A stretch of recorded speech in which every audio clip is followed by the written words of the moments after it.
I am Wayne Carmichael, 70 years old, and I spent my entire life building a premier urban construction and real estate development empire in Chicago. I built my company from the ground up so my family would never know the cold sting of poverty I endured as a child.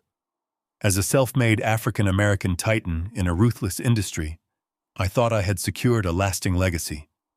I failed to realize that generational wealth can breed a very specific kind of poison within your own home.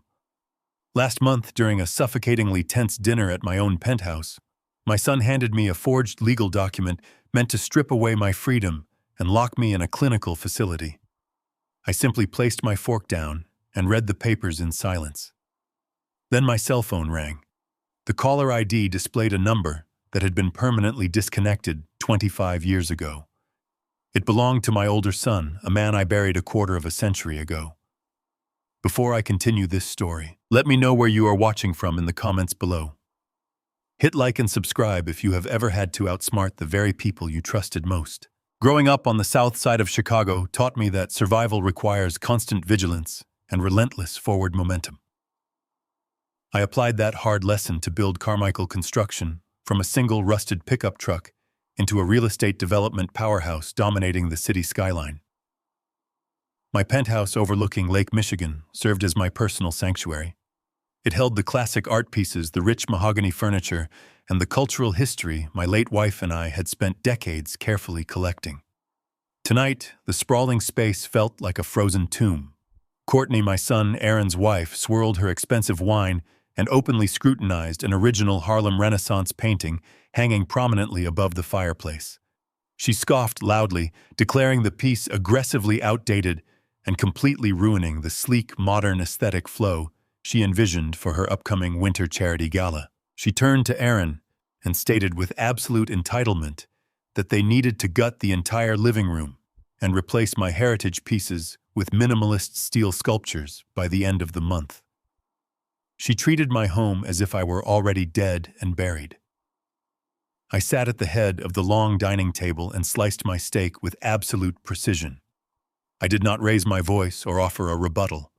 I merely observed the sheer audacity radiating from a woman spending a fortune she never worked a single day to earn. Courtney rolled her eyes at my silence and signaled for Aaron to finally make his move. Aaron adjusted his tailored suit and slid a thick manila envelope across the polished dining table. The heavy thud of the paper echoed sharply in the quiet room. Aaron leaned forward, adopting a tone dripping with false concern and rehearsed sympathy. He told me that my memory was rapidly slipping and my recent business decisions were severely jeopardizing the entire company portfolio. He stated that the board of directors needed a steady, youthful hand at the wheel to navigate the modern market. Aaron insisted I sign the enclosed documents immediately to grant him full medical and financial power of attorney. He claimed it was strictly for my own protection against predatory competitors. He then leveled a brutal threat, declaring that if I refused, he would bring a team of state-appointed psychiatrists to the penthouse by dawn to forcibly prove I was a cognitive danger to myself. The sheer arrogance of his strategy was staggering. Aaron lacked my intellect and my grit, but he possessed a dangerous, reckless desperation. I picked up the document and scanned the thick legal jargon. I recognized the notary seal stamped at the bottom of the page. It was a perfect forgery, completely bypassing my personal legal counsel and my loyal attorney. They had meticulously orchestrated a silent corporate coup right under my nose. Courtney smiled from the opposite end of the table, already measuring the walls for her new decor. I did not argue or yell at their treachery. I read the fraudulent pages in absolute silence, calculating the exact amount of leverage Aaron held in his trembling hands. He thought my age made me an easy target. He genuinely believed a 70-year-old man would simply surrender his life's work without waging a catastrophic war. The suffocating silence shattered when my cell phone vibrated violently against the heavy oak table. The sudden noise made Courtney jump and spill a drop of wine onto the pristine tablecloth. I slowly reached into my jacket pocket and pulled the device out. The bright screen illuminated the dim dining room. I stared at the caller identification. A massive, icy shock punched through my chest, gripping my lungs in a crushing vice. The name glaring back at me was Sean. My older son had drowned in a horrific boating accident 25 years ago on the unforgiving waters of Lake Michigan. I had identified the waterlogged personal items retrieved by the Coast Guard myself.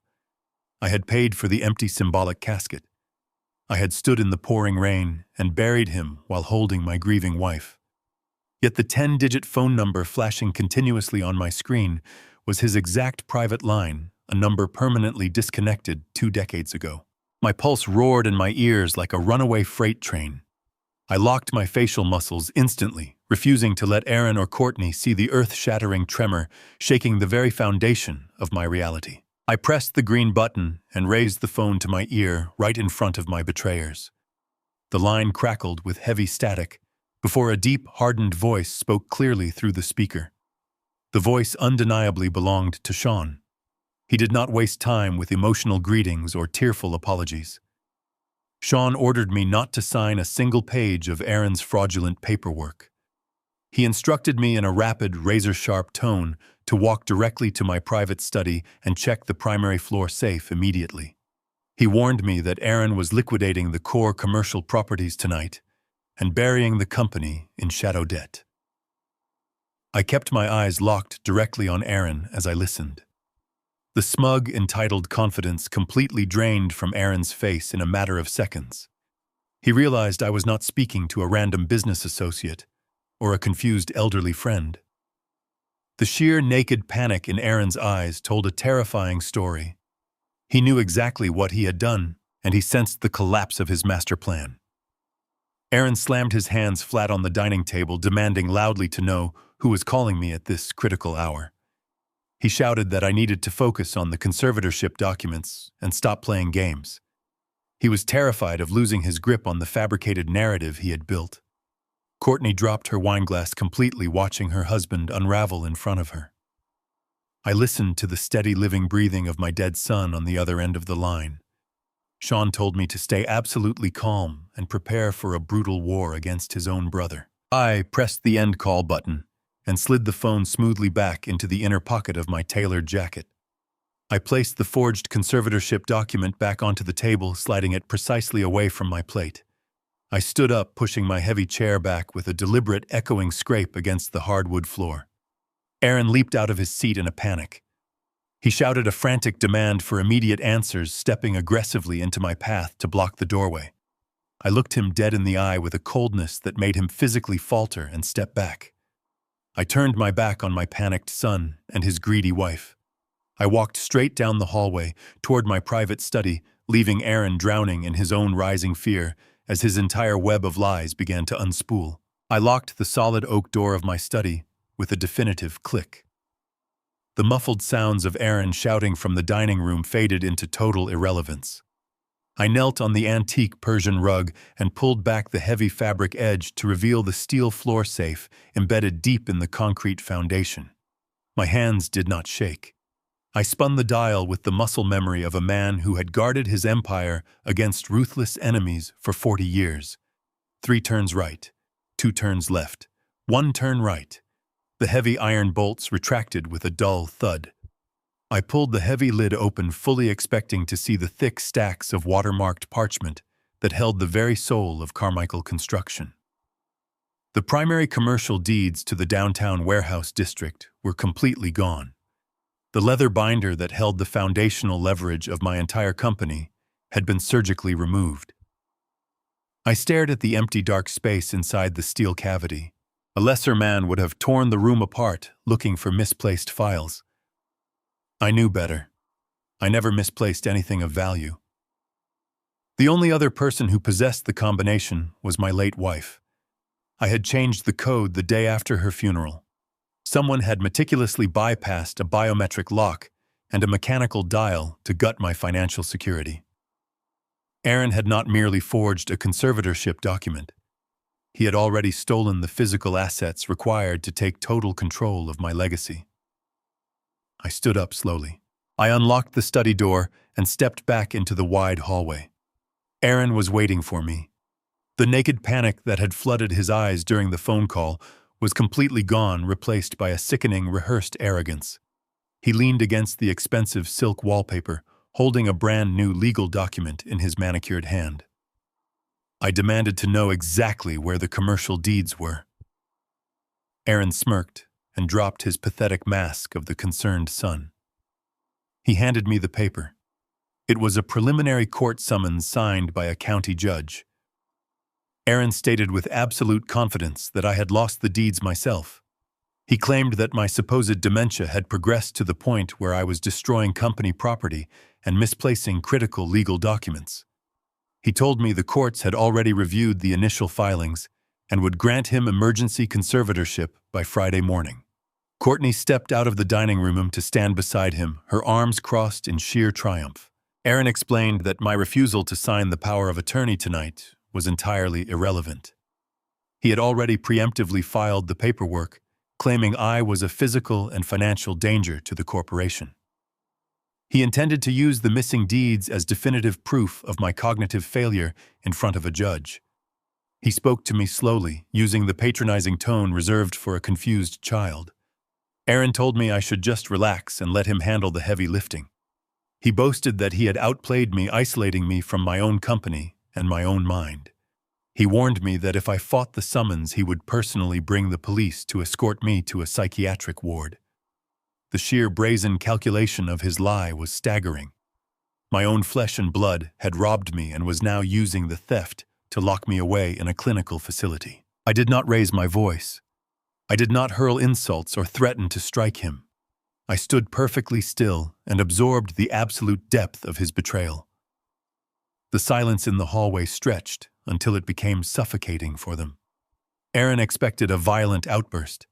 He desperately wanted me to scream so he could use my rage as further evidence of my supposed instability. I refused to give him the ammunition. I looked at the court summons in my hand and recognized the true magnitude of the attack. Aaron had weaponized the legal system against me. He had transformed my lifetime of hard work and sacrifice into a gilded cage. He was relying on the slow, bureaucratic nature of the family courts to secure his theft before I could mount a proper legal defense. He thought he had trapped a dying lion. He failed to realize he had simply cornered an apex predator. I folded the court summons precisely in half and placed it inside my jacket pocket. I looked at Aaron and Courtney with the same detached calculation I reserved for hostile corporate takeovers. I turned my back on them and walked away. I returned to the absolute quiet of my private study and locked the door once more. The air in the room felt incredibly heavy. My mind raced through a catalog of strategic responses, calculating which of my board members I could trust and which ones Aaron had already bought with stolen funds. I needed to move capital before Aaron could legally freeze my personal accounts. I sat down in my heavy leather armchair and reached under the thick edge of my oak desk. I intended to press the concealed panic button connected directly to my private security team. Instead, my fingers brushed against something foreign and hard. It was a small rectangular object secured with heavy electrical tape. I ripped the tape away. A cheap plastic burner phone dropped into the palm of my hand.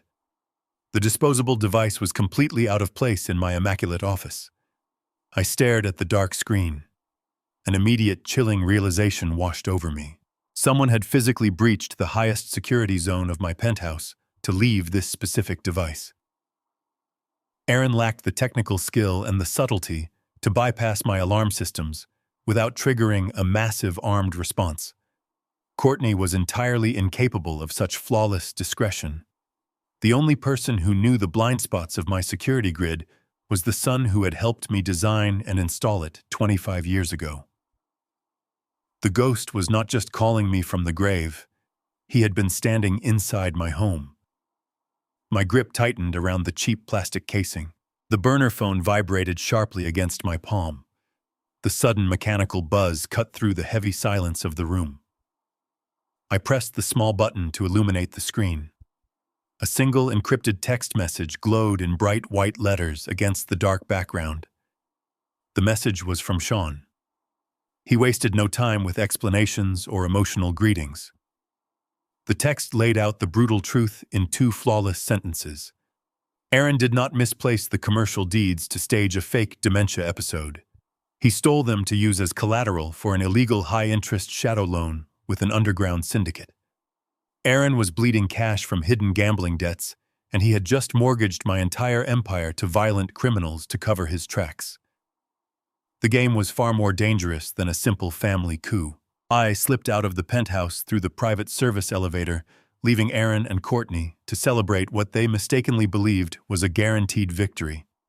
I drove my old Cadillac through the rain-slicked streets of South Side Chicago, steering toward a Greasy Spoon diner tucked between abandoned rail yards on the edge of the city. Brian Pierce was already waiting in a booth near the back. Brian had been my chief corporate attorney for 30 years, a brilliant cold-blooded legal strategist who had helped me protect Carmichael Construction from every cutthroat developer and predatory lender in Illinois. He did not ask how I was holding up, nor did he offer patronizing condolences about my family dynamics. Our bond was forged in courtroom trench warfare and ironclad contracts built on a foundation of absolute discretion and mutual unspoken respect. I slid into the vinyl booth and placed the burner phone and the folded court summons on the Formica table. Brian picked up the summons, scanned the signatures with practiced efficiency, and let out a soft, contemptuous chuckle. He remarked that the legal formatting was sloppy, and the notary seal belonged to a disgraced former clerk currently under federal investigation for fraud. I told him about the missing commercial deeds from my floor safe and the text message from Sean's disconnected number. Brian did not flinch at the mention of my dead son's name. Instead, he opened his encrypted laptop, plugged in a high-speed satellite receiver, and stated that if Sean was reaching out from the grave, we had better prepare for an absolute bloodbath. Brian's fingers flew across his keyboard with mechanical speed, bypassing the surface-level corporate accounting servers Aaron had attempted to lock down earlier that evening. Brian explained that Aaron had hired an amateur cybersecurity firm to change the administrative passwords, but he had failed to sever the remote backdoor portal we had established when we took the company public a decade ago. Within minutes, the green neon glow of raw financial ledgers illuminated Brian's sharp features.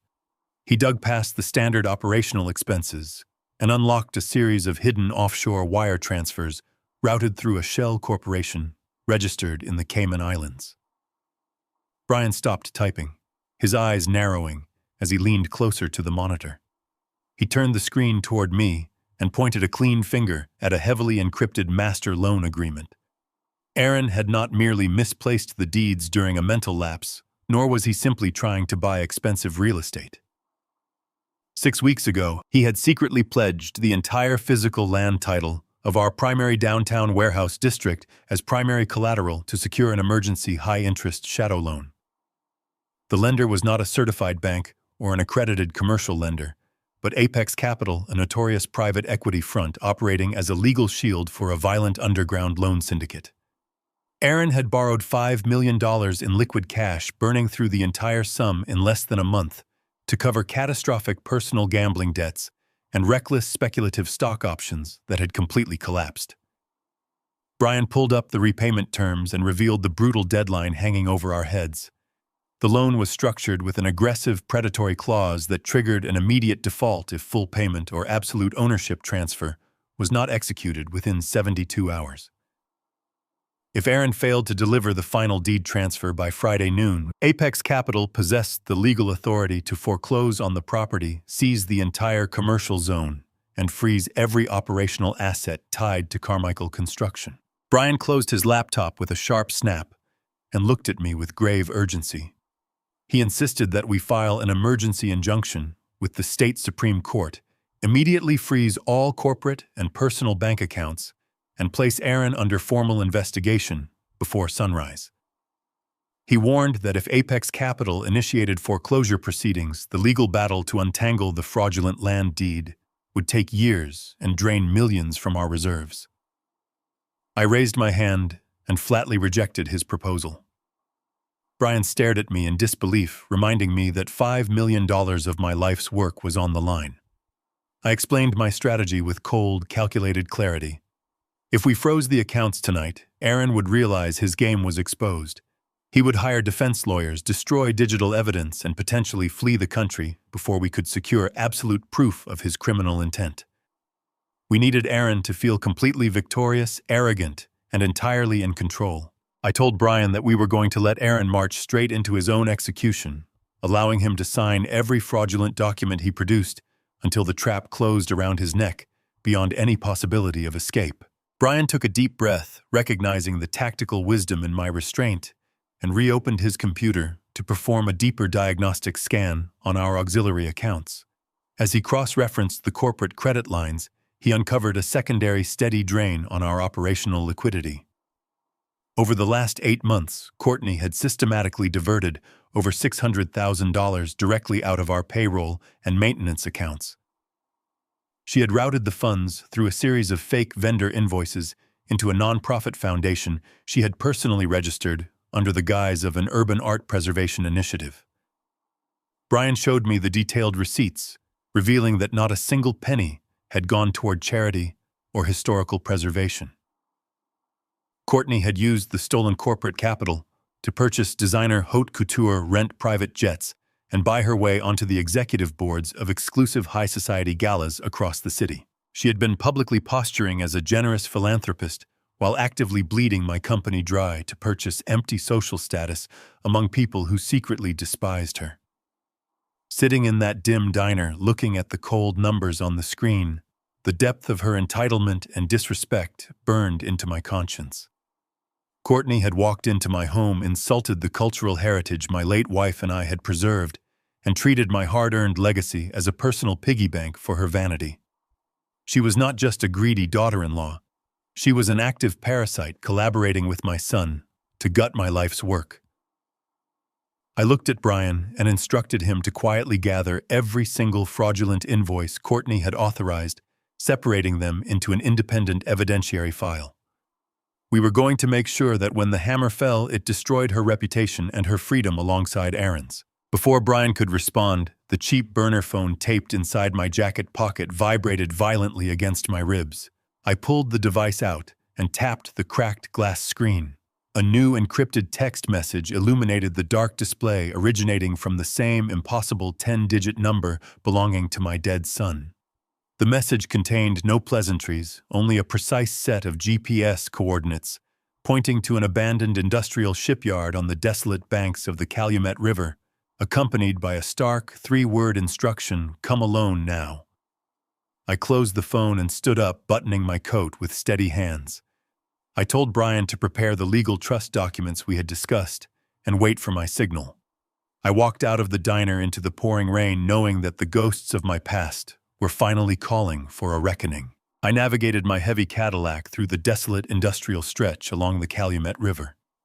The glowing city lights of downtown Chicago faded in my rearview mirror, quickly replaced by the skeletal remains of forgotten steel mills and towering rusted shipping cranes.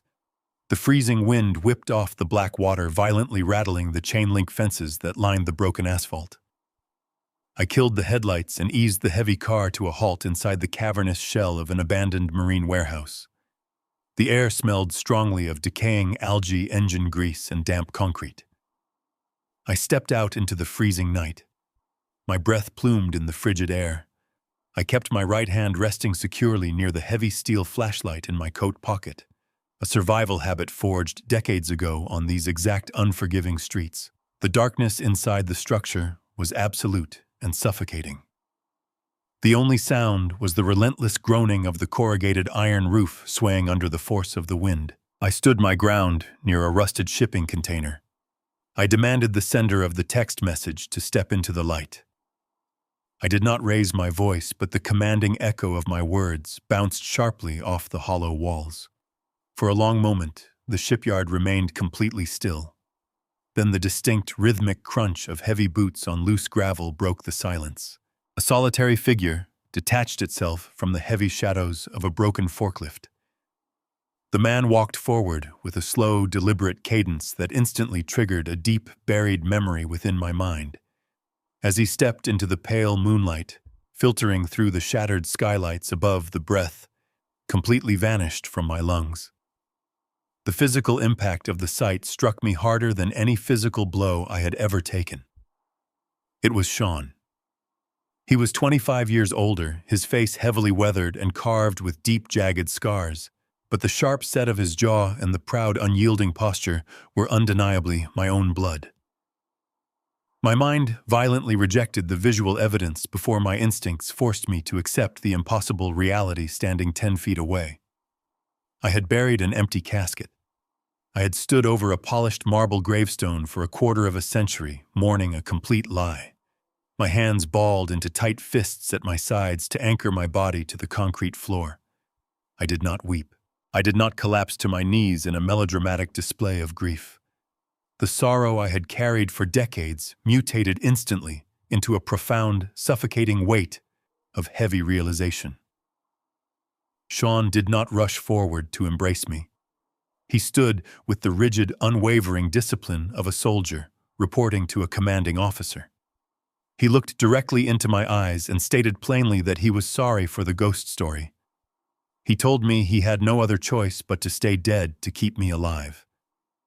The sheer gravity of his physical presence commanded absolute attention. I studied the graying hair at his temples and the hardened, unforgiving stare that replaced the youthful, reckless ambition he possessed before his disappearance. The boy I raised had supposedly died on the freezing water, but the man standing before me was a hardened survivor forged in brutal exile. I ordered him to explain exactly how a man drowns in Lake Michigan and walks out of a rusting warehouse 25 years later. Sean closed the distance between us and delivered the brutal anatomy of his disappearance. The tragic boating accident was not a failure of nature or bad luck. Aaron had intentionally tampered with the primary engine block and severed the backup bilge pump lines before Sean ever left the dock. While Sean fought to survive in the freezing, churning water, Aaron executed the second phase of his lethal trap. Aaron had systematically funneled millions in stolen capital from our most lucrative commercial building projects directly into the hands of a violent local union syndicate. Aaron meticulously forged the accounting ledgers, leaving a flawless paper trail pointing squarely at Sean as the sole architect of the theft.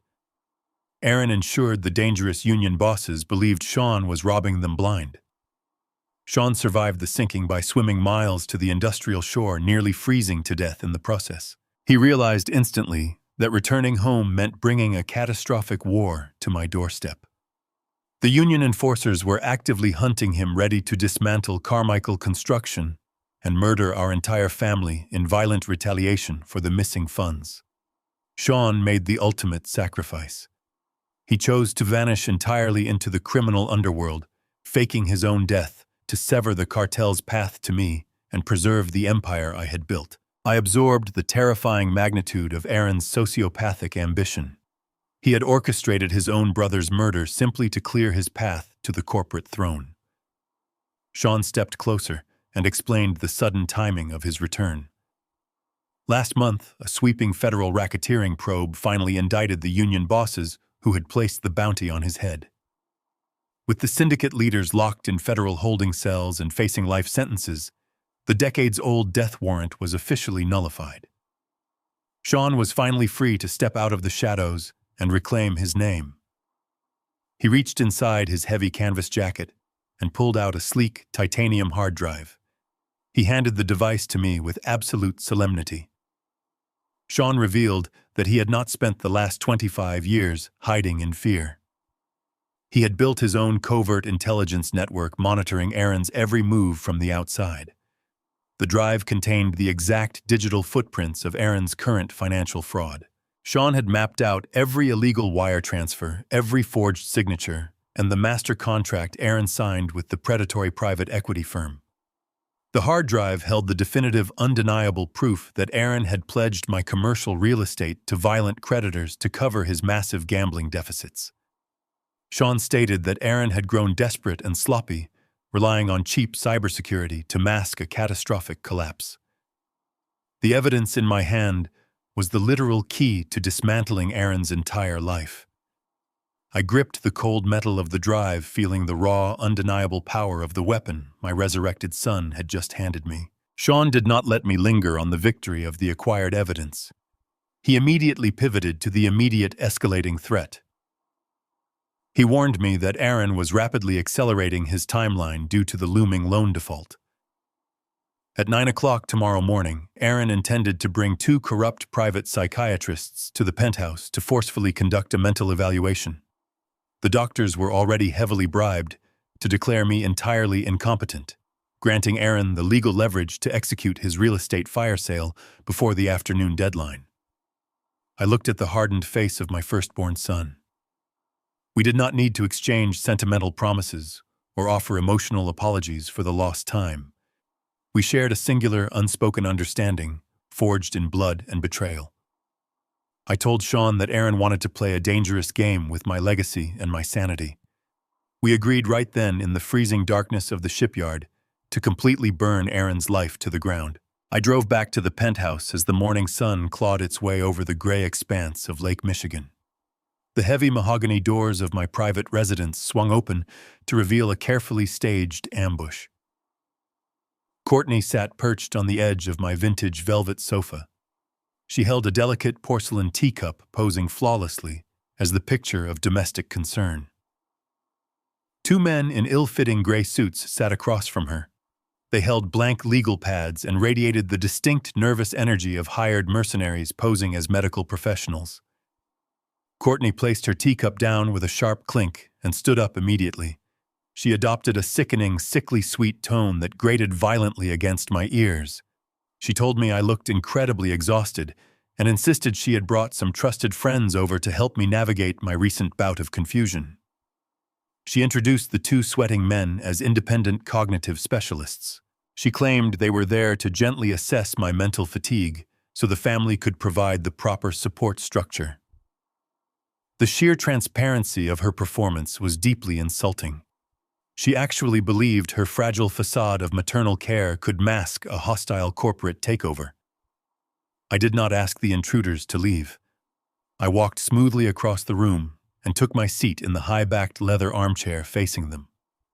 I crossed my legs, folded my hands in my lap, and instructed the 2 mercenaries to proceed with their examination.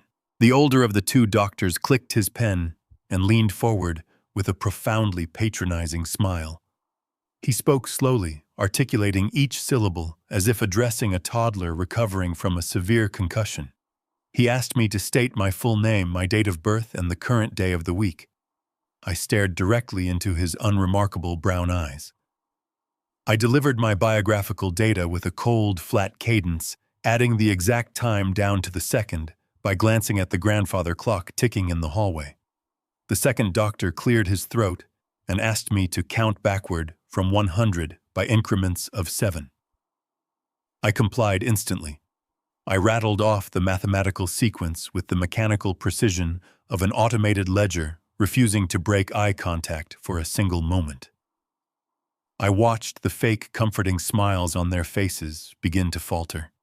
They expected a disoriented, frightened old man, easily manipulated by medical authority. Instead, they faced a fully lucid titan calculating their exact market value. The older doctor nervously adjusted his glasses and handed me a blank piece of paper. He asked me to draw a clock face showing 10 minutes past 11. I took his cheap plastic pen. I did not draw a clock. I sketched out the precise architectural floor plan of the corporate headquarters they were currently helping Aaron steal. I pushed the paper back across the glass coffee table. I informed them that my cognitive function was sharp enough to recognize 2 corrupt physicians attempting to legally assassinate an innocent man for a quick paycheck. Courtney let out a loud theatrical gasp. She warned the doctors that my paranoia was rapidly escalating into dangerous hostility. She urged them to sign the conservatorship authorization immediately to prevent me from harming myself. I raised my hand and silenced her outburst completely. I shifted my gaze back to the doctors. I stated that before anyone signed a legally binding document regarding my freedom, we needed to review their professional credentials. I addressed the older doctor first. I recited the exact date of his medical license suspension 3 years ago. I detailed the precise sum of $450,000 he paid in a secret out-of-court settlement for gross surgical negligence resulting in permanent patient paralysis. The color completely vanished from his weathered face. I turned my attention to the younger man. I listed the granular details of his ongoing federal investigation regarding fraudulent prescription kickbacks. Brian Pierce had extracted that heavily guarded secret from a sealed court docket just 2 hours prior. I informed them both that adding federal conspiracy and elder abuse to their failing records would guarantee them mandatory prison sentences. I told them they had exactly 1 minute to evacuate my property. The absolute silence in the living room became incredibly heavy. The two men realized simultaneously that I had thoroughly investigated their darkest secrets. I was not a vulnerable target waiting to be fleeced. I was a loaded weapon pointed directly at their precarious lives. The older doctor dropped his pen entirely. His hands shook violently as he shoved his blank legal pads back into his worn leather briefcase. He stood up without apologizing or offering a single medical conclusion. He informed Courtney that he could not participate in this evaluation under any circumstances. The younger doctor bolted upright, nearly knocking over his expensive coffee mug. He scrambled toward the hallway, muttering frantically that he wanted absolutely no part of this family dispute. Courtney lunged forward to block their exit. She demanded they fulfill their end of the bargain. She screamed that Aaron had already paid them a massive cash retainer to secure the required signatures today. The older doctor pushed past her with desperate brute force, stating clearly that no amount of stolen money was worth dying in a federal penitentiary.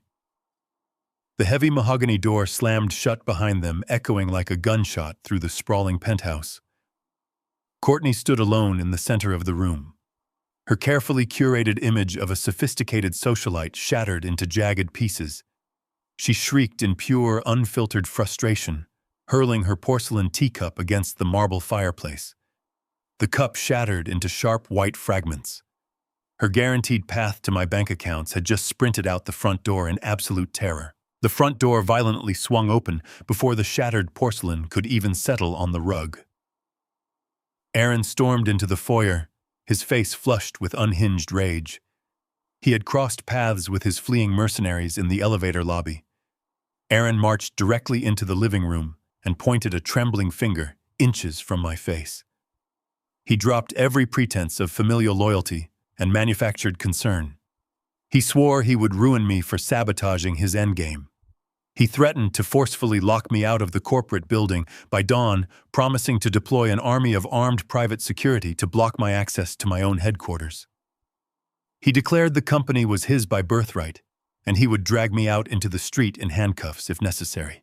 I woke before dawn, leaving the silent tension of the penthouse behind, as I stepped into the absolute isolation of my private study. The heavy oak desk felt like a command center as I powered on my encrypted terminal. I needed to verify the exact depth of the financial crater Aaron had dug before addressing the board of directors. I typed my administrative credentials into the Carmichael Construction Secure portal. A stark red error message flashed across my screen. Access denied. I tried the secondary master password. The system completely rejected my clearance. Aaron had not just changed the locks on the doors. He had initiated a total network blackout across the entire corporate infrastructure. He was actively purging the digital paper trail to erase the evidence of his shadow loans and offshore wire transfers before the morning board meeting. Aaron believed that if he blinded me digitally, he could walk into the boardroom and present a perfectly sanitized financial report. He thought he could delete his staggering incompetence with a few keystrokes and a team of overpriced amateur cybersecurity contractors. He wanted to rewrite the history of my company overnight. The red error message blinked continuously in the dim light of the study, a digital middle finger from a son who thought he had finally outsmarted his father. I did not panic. I did not smash my keyboard or throw my coffee mug against the wall in a fit of helpless rage. I simply reached into my jacket pocket and pulled out the sleek titanium hard drive Sean had handed me in the freezing darkness of the shipyard. I plugged the device directly into the master port of my terminal. Sean was a brilliant systems architect long before Aaron even understood how to read a balance sheet. 25 years ago, when we first transitioned the company's massive logistical and real estate blueprints to a digital framework, Sean had engineered the core architecture. He had secretly embedded a phantom protocol deep within the foundational code. It was a fail-safe backdoor designed to grant absolute access in the event of a catastrophic system failure or a hostile internal takeover. I opened a command prompt window. The screen turned pitch black, filled with flashing lines of raw green data. I typed in the specific sequence of alphanumeric bypass commands Sean had meticulously outlined for me. Aaron's newly hired cybersecurity team had built a thick digital wall around the surface-level accounting software. They had completely failed to secure the subterranean basement of the network. My keystrokes were deliberate and quiet. I watched the green text scroll rapidly across the monitor as the phantom protocol systematically dismantled Aaron's new security barricades. The amateur firewall held for exactly 3 minutes before it shattered entirely. I bypassed the administrative lockouts without triggering a single internal alarm. I stepped right past the heavy digital doors Aaron thought he had bolted shut. The complete, unfiltered financial history of Carmichael Construction laid itself bare before my eyes. I was inside. I did not waste a single second reviewing the surface-level operational budgets. I immediately executed a command to mirror the entire corporate server directly onto Sean's encrypted titanium drive. A blue progress bar appeared on the screen, steadily creeping toward 100%. I sat back and watched the raw data flood into my secure terminal. I was actively capturing every piece of damning financial evidence Aaron was frantically attempting to delete on the other side of the city. The mirrored files included the fraudulent wire transfers to Courtney's fake art charity, the illegal offshore routing numbers, and the heavily redacted communication logs between Aaron and the underground loan syndicate. Aaron was currently sitting in his office, blindly clicking delete on files he believed were vanishing into the digital abyss forever. He had no idea I was quietly catching every single drop of his toxic spill. The progress bar hit maximum capacity. The server mirror was completely flawless and finalized. I pulled the titanium drive from the port and held the absolute destruction of Aaron's future in the palm of my hand. I plugged the drive into my offline secure laptop to sift through the wreckage. I needed to understand the exact mechanics of Aaron's endgame. I sorted the files by their creation dates, isolating the documents drafted within the last 48 hours. Deep within a nested folder disguised as routine building maintenance logs, I found a heavily encrypted PDF file. I broke the encryption and opened the document. It was a highly classified supplemental addendum to the master loan agreement with Apex Capital. The violent private equity firm had grown tired of Aaron's pathetic excuses and delays. They had amended the contract with a brutal, non-negotiable ultimatum. Aaron had promised them absolute ownership of the corporate headquarters to clear his massive debt. However, Aaron lacked the legal authority to sign the primary transfer deeds, while I remained the lucid, recognized founder of the company. The hidden addendum outlined his horrific solution. Aaron was contractually obligated to have me legally committed under a medical conservatorship by exactly 12 o'clock noon tomorrow. He needed a judge's signature declaring me mentally incapacitated to forcefully authorize the final sale of the building. The document detailed a precise to-the-minute timeline. Aaron was running out of time. His aggressive ambush with the 2 corrupt doctors earlier that morning was not just a greedy power play. It was an act of raw, unadulterated desperation. He needed my mind erased by noon tomorrow, or the entire transaction with the criminal syndicate would instantly collapse. I scrolled to the final page of the addendum and read the penalty clauses. The terms were absolutely lethal. If Aaron failed to deliver my forced medical conservatorship and the subsequent building deed by noon tomorrow, Apex Capital would not just foreclose on the company assets. The contract legally authorized the violent syndicate to seize Aaron's personal bank accounts, his luxury vehicles, and his private residential properties. They would strip him down to his bare bones and leave him exposed to the ruthless enforcers he had foolishly climbed into bed with. His life was hanging on a violently ticking clock. I leaned back in my heavy leather chair and smiled in the quiet darkness of my study. Aaron had built his own execution chamber. The trap was perfectly set, and I was going to let the timer run out. The grand ballroom of the Chicago Modern Arts Center buzzed with the suffocating hum of elite society. Crystal chandeliers cast a warm glow over the city's wealthiest socialites, politicians, and corporate predators. Courtney moved through the crowd like a self-appointed queen. She wore an emerald gown, purchased entirely with funds siphoned directly from my payroll accounts. She held a flute of imported champagne, laughing loudly and gesturing toward the centerpiece of the evening's auction, a massive abstract sculpture she had sworn to acquire. I watched her from the shadows near the entrance.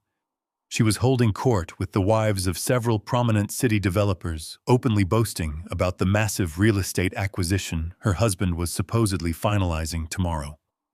She confidently declared that Aaron was taking the Carmichael legacy into the new century, completely liquidating the obsolete assets to fund their aggressive cultural expansion.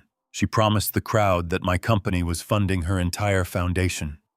She actively painted me as a tired, fading relic of a bygone era, assuring her captivated audience that I was comfortably transitioning into a quiet, heavily medicated retirement. Her absolute entitlement radiated across the room. She felt invincible. She truly believed her fake charity foundation and stolen corporate capital had permanently bought her a seat at the highest table of Chicago high society. She had no idea that her entire financial lifeline had been brutally and permanently severed just an hour prior. The illusion she had built with my money was about to shatter into a million public pieces. I stepped out of the shadows and walked directly onto the main gallery floor. I wore my tailored charcoal suit, moving with the steady, unyielding stride of a man who owned the very ground he walked on. A few seasoned developers recognized me instantly and stepped aside, their expressions shifting from casual amusement to sudden, sharp respect. I completely ignored Courtney. I walked right past her circle of sycophants without offering a single glance or a nod of acknowledgement. She stopped laughing mid-sentence, her smile freezing as she noticed my perfectly lucid, commanding presence. I headed straight for the auction podium where the gallery owner, an arrogant curator named Julian DuPont, was preparing the final bidding sheets. I did not raise my voice. I leaned over the mahogany podium and addressed him with quiet, absolute authority. I slid a certified, legally binding document across the polished wood. I informed him that the document was a direct federal audit notification prepared by my corporate attorney, Brian Pierce. I explained that the charitable foundation Courtney claimed to represent was currently under severe criminal investigation for corporate embezzlement and massive wire fraud. I told the curator that every single bank account, credit line, and digital wallet associated with Courtney and Aaron had been entirely frozen by the federal authorities. I warned him that accepting any payment from her tonight would officially implicate his gallery in a multi-million-dollar money laundering scheme. The curator's face drained of color.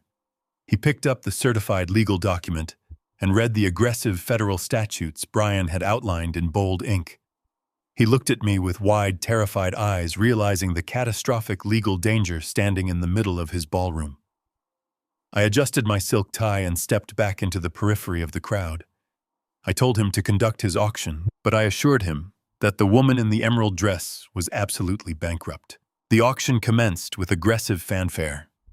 Bidders raised their paddles for various extravagant pieces, but the entire room grew silent when the centerpiece sculpture finally took the stage. It was a towering piece of modern steel that perfectly represented her cold ambition. The starting bid was astronomical. Courtney immediately stepped forward to the front of the room, determined to prove her fabricated dominance to the high society crowd. She raised her paddle high in the air, entering a fierce bidding war with a rival real estate heiress. The numbers climbed rapidly, reaching a staggering $250,000. Courtney offered a smug, victorious smile and placed the final unchallengeable bid. The room erupted in polite applause. She soaked in the admiration, walking gracefully to the clerk's table positioned next to the grand podium. She opened her designer clutch and dramatically produced the platinum corporate credit card tied directly to my company's operational reserves. She handed the heavy metal card to the gallery staff, with a theatrical flourish, loudly instructing them to process the transaction immediately so she could arrange delivery to her new estate. She turned back to face the audience, lifting her champagne glass to accept their congratulations. The gallery owner intercepted the transaction before the clerk could even swipe the metal card. He held the plastic delicately between his fingers, his face tight with profound anxiety. He stepped around the podium and approached Courtney in full view of the staring crowd. He did not whisper. He handed the card back to her and stated loudly that the payment method was completely declined. He requested that she provide an alternative form of payment or step aside to allow the runner-up to claim the sculpture. The polite applause in the ballroom died instantly, replaced by a heavy, suffocating silence. Courtney stared at the gallery owner in pure disbelief. She demanded he run the card again, her voice cracking with sudden panic.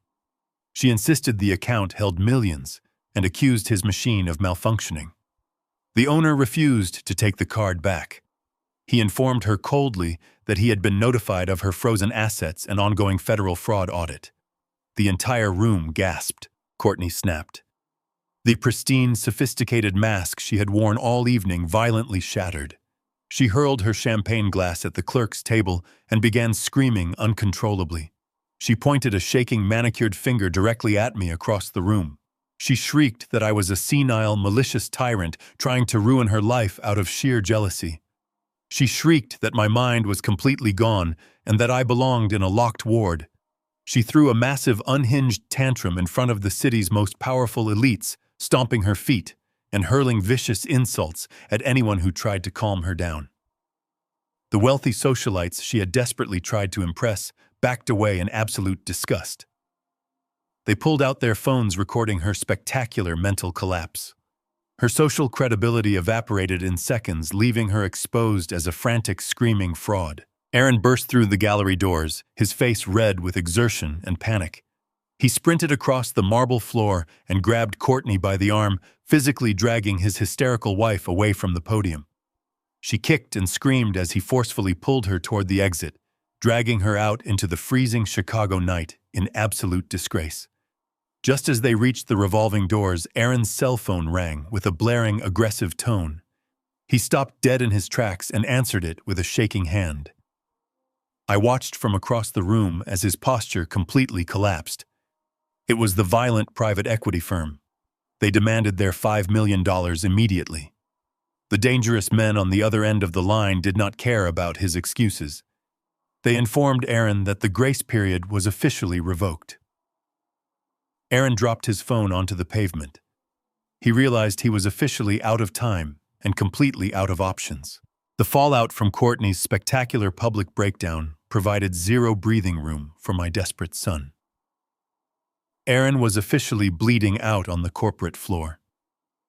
The ruthless men from Apex Capital had revoked his grace period during that frantic phone call outside the gallery. He owed them $5 million by tomorrow noon, or they would legally gut him and physically destroy him. Panic is a highly predictable catalyst for catastrophic mistakes. Instead of surrendering, Aaron attempted a massive and reckless circumvention. He bypassed the private equity syndicate entirely and orchestrated an illegal fire sale of Carmichael Construction's secondary real estate portfolio. He targeted the luxury commercial lofts we owned in the West Loop. He contacted a notoriously wealthy foreign investor who was actively looking to park untraceable international cash in Chicago real estate. Aaron offered the prime buildings at a staggeringly suspicious 40% discount for an immediate and untraceable wire transfer. He believed the sheer speed of the transaction would outpace any standard legal scrutiny. He assumed the foreign buyer would skip the deep title audits to secure the heavily discounted urban assets. Aaron was gambling his actual life on a rapid influx of foreign capital to pay off the local predators breathing down his neck. He failed to realize that I was monitoring every single digital communication leaving his compromised corporate server. I watched the frantic email thread finalize a morning meeting at the investor's hotel. I called Brian Pierce immediately. Brian and I arrived at the majestic lobby of the Peninsula Hotel an hour before Aaron was scheduled to make his final pitch. The opulent gold fixtures and plush velvet seating provided a stark contrast to the brutal corporate execution we were about to perform. We sat quietly near the grand marble columns framing the executive elevator banks. I wore a tailored midnight blue suit, projecting the absolute calm authority of a man entirely in control of his domain. Brian sat beside me with a sleek leather briefcase resting on his knees. We did not have to wait long. The wealthy foreign investor stepped out of the private elevator, accompanied by a small entourage of personal brokers and financial advisors. He wore a sharp, bespoke suit and moved with the brisk, eager energy of a man anticipating a massive financial steal. I stood up and intercepted him directly in the center of the sprawling lobby. I introduced myself clearly as the founding chairman and sole legal operator of Carmichael Construction. The investor paused, his eager expression faltering, as he recognized my name from the architectural plaques adorning the very buildings he intended to purchase. He extended his hand respectfully. I did not shake it. I simply stepped aside and allowed Brian to step into his line of sight. Brian did not offer pleasantries. He withdrew a thick, notarized document from his briefcase and handed it directly to the investor's lead broker. Brian stated with cold, unyielding legal precision that the West Loop properties were currently locked under a severe federal litigation hold. He explained that Aaron possessed zero legal authority to liquidate the assets. Brian detailed the ongoing internal audit regarding massive corporate embezzlement and forged signatures. He explicitly warned the investor that executing a wire transfer to Aaron today would immediately entangle his foreign capital in an active federal racketeering and wire fraud investigation. The foreign investor visibly recoiled from the notarized document, as if the heavy parchment was coated in lethal poison. He snatched the paperwork from his broker's hands and scanned the dense, aggressive legal warnings Brian had meticulously outlined. He was a ruthless international businessman, but he was not a fool. He recognized a catastrophic legal trap the second it was presented to him. He looked up at me with wide, furious eyes, realizing he had nearly wired millions of dollars into a completely fraudulent transaction. He snapped his fingers sharply, instantly halting his entire entourage. He turned to his lead broker and barked a furious command in his native language. He ordered the immediate and total withdrawal of the purchase offer. He instructed his team to sever all communication channels with Aaron and block the corporate numbers entirely. The investor looked back at me, gave a stiff, curt nod of grim acknowledgement, and marched his team straight back to the executive elevators. The multi-million-dollar lifeline Aaron desperately needed to survive. The week vanished into thin air in under 3 minutes. The trap had flawlessly snapped shut. 5 miles away from the hotel, Aaron was standing in the grand sunlit lobby of the Carmichael Construction headquarters. My covert internal security feeds monitored his every erratic movement. He paced frantically across the polished terrazzo floor, straightening his silk tie and constantly checking his expensive watch. He was waiting for the final confirmation call that would theoretically inject enough foreign capital to save his life from the syndicate. The call finally came through, but it was not the victorious confirmation he expected. It was the investor's broker delivering the brutal, unceremonious cancellation. I watched the live security feed from my encrypted tablet as the blood entirely drained from Aaron's face. He stopped pacing. His posture collapsed as the voice on the other end of the line explained the federal litigation hold and my direct interception at the hotel. Aaron realized I was not just fighting a defensive court battle, I was actively hunting him across the city. The sheer overwhelming reality of his absolute defeat finally broke his fragile mind. Aaron let out a visceral, guttural scream of pure rage that echoed loudly across the cavernous corporate lobby. He violently hurled his heavy smartphone directly at the marble wall. The device shattered into a dozen sharp pieces of glass and warped metal. Employees froze in their tracks, staring in shock, as their supposed chief executive suffered a complete public breakdown. Aaron lunged forward and delivered a vicious, unhinged kick to a massive glass display case holding the original architectural models of my earliest urban projects. The thick glass completely shattered, raining sharp shards across the polished floor. The violent destruction of company property was the exact operational trigger my loyal men were waiting for. The head of building security stepped out from the reception desk immediately. He was a decorated military veteran I had personally hired and fiercely protected over 20 years ago. He did not ask Aaron to calm down. He signaled two large guards who moved with swift, silent efficiency. They flanked Aaron, grabbing him firmly by both arms. Aaron thrashed and screamed, demanding they release him, shrieking that he was the rightful owner of the building. The security chief looked him dead in the eye and coldly stated that he took his orders strictly from the true chairman. They physically dragged a raving, hysterical Aaron through the shattered glass and threw him out the front doors onto the freezing Chicago pavement. Aaron was officially exiled from his own fortress. Aaron stood on the freezing concrete sidewalk, watching my loyal security team firmly lock the heavy glass doors of his own corporate fortress against him. He stumbled backward toward his luxury sedan, his breath pluming rapidly in the frigid Chicago air. He climbed into the driver's seat and locked the doors, violently slamming his fists against the leather steering wheel in a blind, impotent rage. The crushing reality of his situation was a suffocating physical weight pressing down on his chest. The wealthy foreign investor had completely vanished from the hotel lobby. Courtney had publicly imploded and humiliated herself at the art gallery. Apex Capital was mere hours away from executing their brutal collateral seizure on his personal life. Aaron was officially stripped of his corporate authority and utterly isolated from any legitimate financial rescue.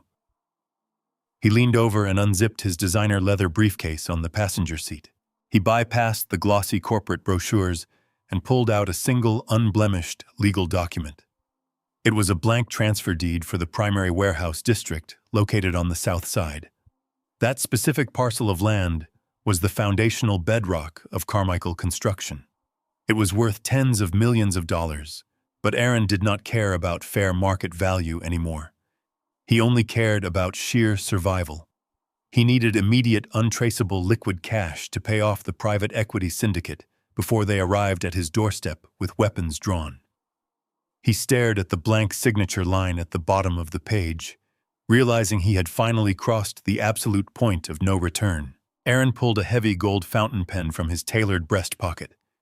He did not hesitate out of sudden moral clarity or a lingering sense of familial loyalty. He hesitated purely out of overwhelming fear. He was about to commit a severe, irreversible federal felony that carried a mandatory prison sentence. He reached deep into his briefcase and retrieved an old finalized corporate contract bearing my authentic signature. He placed the genuine document on the dashboard and smoothed out the blank transfer deed on the center console. Aaron began to meticulously practice the sharp, disciplined strokes of my handwriting on a scrap piece of stationery. He traced the heavy curves and the aggressive, sharp angles I had used to sign thousands of successful deals over my 40-year career. He knew a standard commercial bank would require days of rigorous title audits and board approvals. He needed a buyer who possessed massive reserves of black market cash and zero interest in conducting proper legal due diligence. He chose Silas Vance, a notoriously violent local developer known for strong-arming distressed commercial properties across the city. Vance operated entirely outside the boundaries of standard escrow, relying on raw intimidation and immediate cash wire transfers to close his predatory deals. Aaron rapidly rationalized the crime in his fractured mind. He convinced himself that selling my prime real estate to a ruthless thug was a strictly necessary sacrifice to save his own life from the syndicate. Aaron took a deep breath, steadied his trembling hand, and pressed the gold nib of the pen against the thick parchment of the transfer deed. He forged my signature, tracing the exact contours of my name with desperate, sweating precision. He blew gently on the wet ink to dry it. He picked up his phone and dialed Vance's direct line, offering the criminal developer a completely undeniable bargain for instant liquid capital. I sat in the absolute stillness of my penthouse study. The chaotic downward spiral Aaron was drowning in felt entirely removed from the quiet, dark sanctuary of my home. The antique grandfather clock ticked rhythmically in the corner of the room. My encrypted terminal rested silently on the heavy oak desk, monitoring the invisible digital borders of my empire. Suddenly, a sharp metallic ping echoed loudly from the computer speakers. It was a highly specialized automated alert. Decades ago, I had instructed Brian Pierce to embed a digital tripwire within the Cook County Clerk's property registration database. Any attempt to alter, transfer, or encumber a title bearing the Carmichael construction name triggered an immediate high-priority notification directly to my private server. I clicked the flashing red icon and opened the attached file. A scanned copy of the newly filed expedited transfer deed materialized brightly on my screen.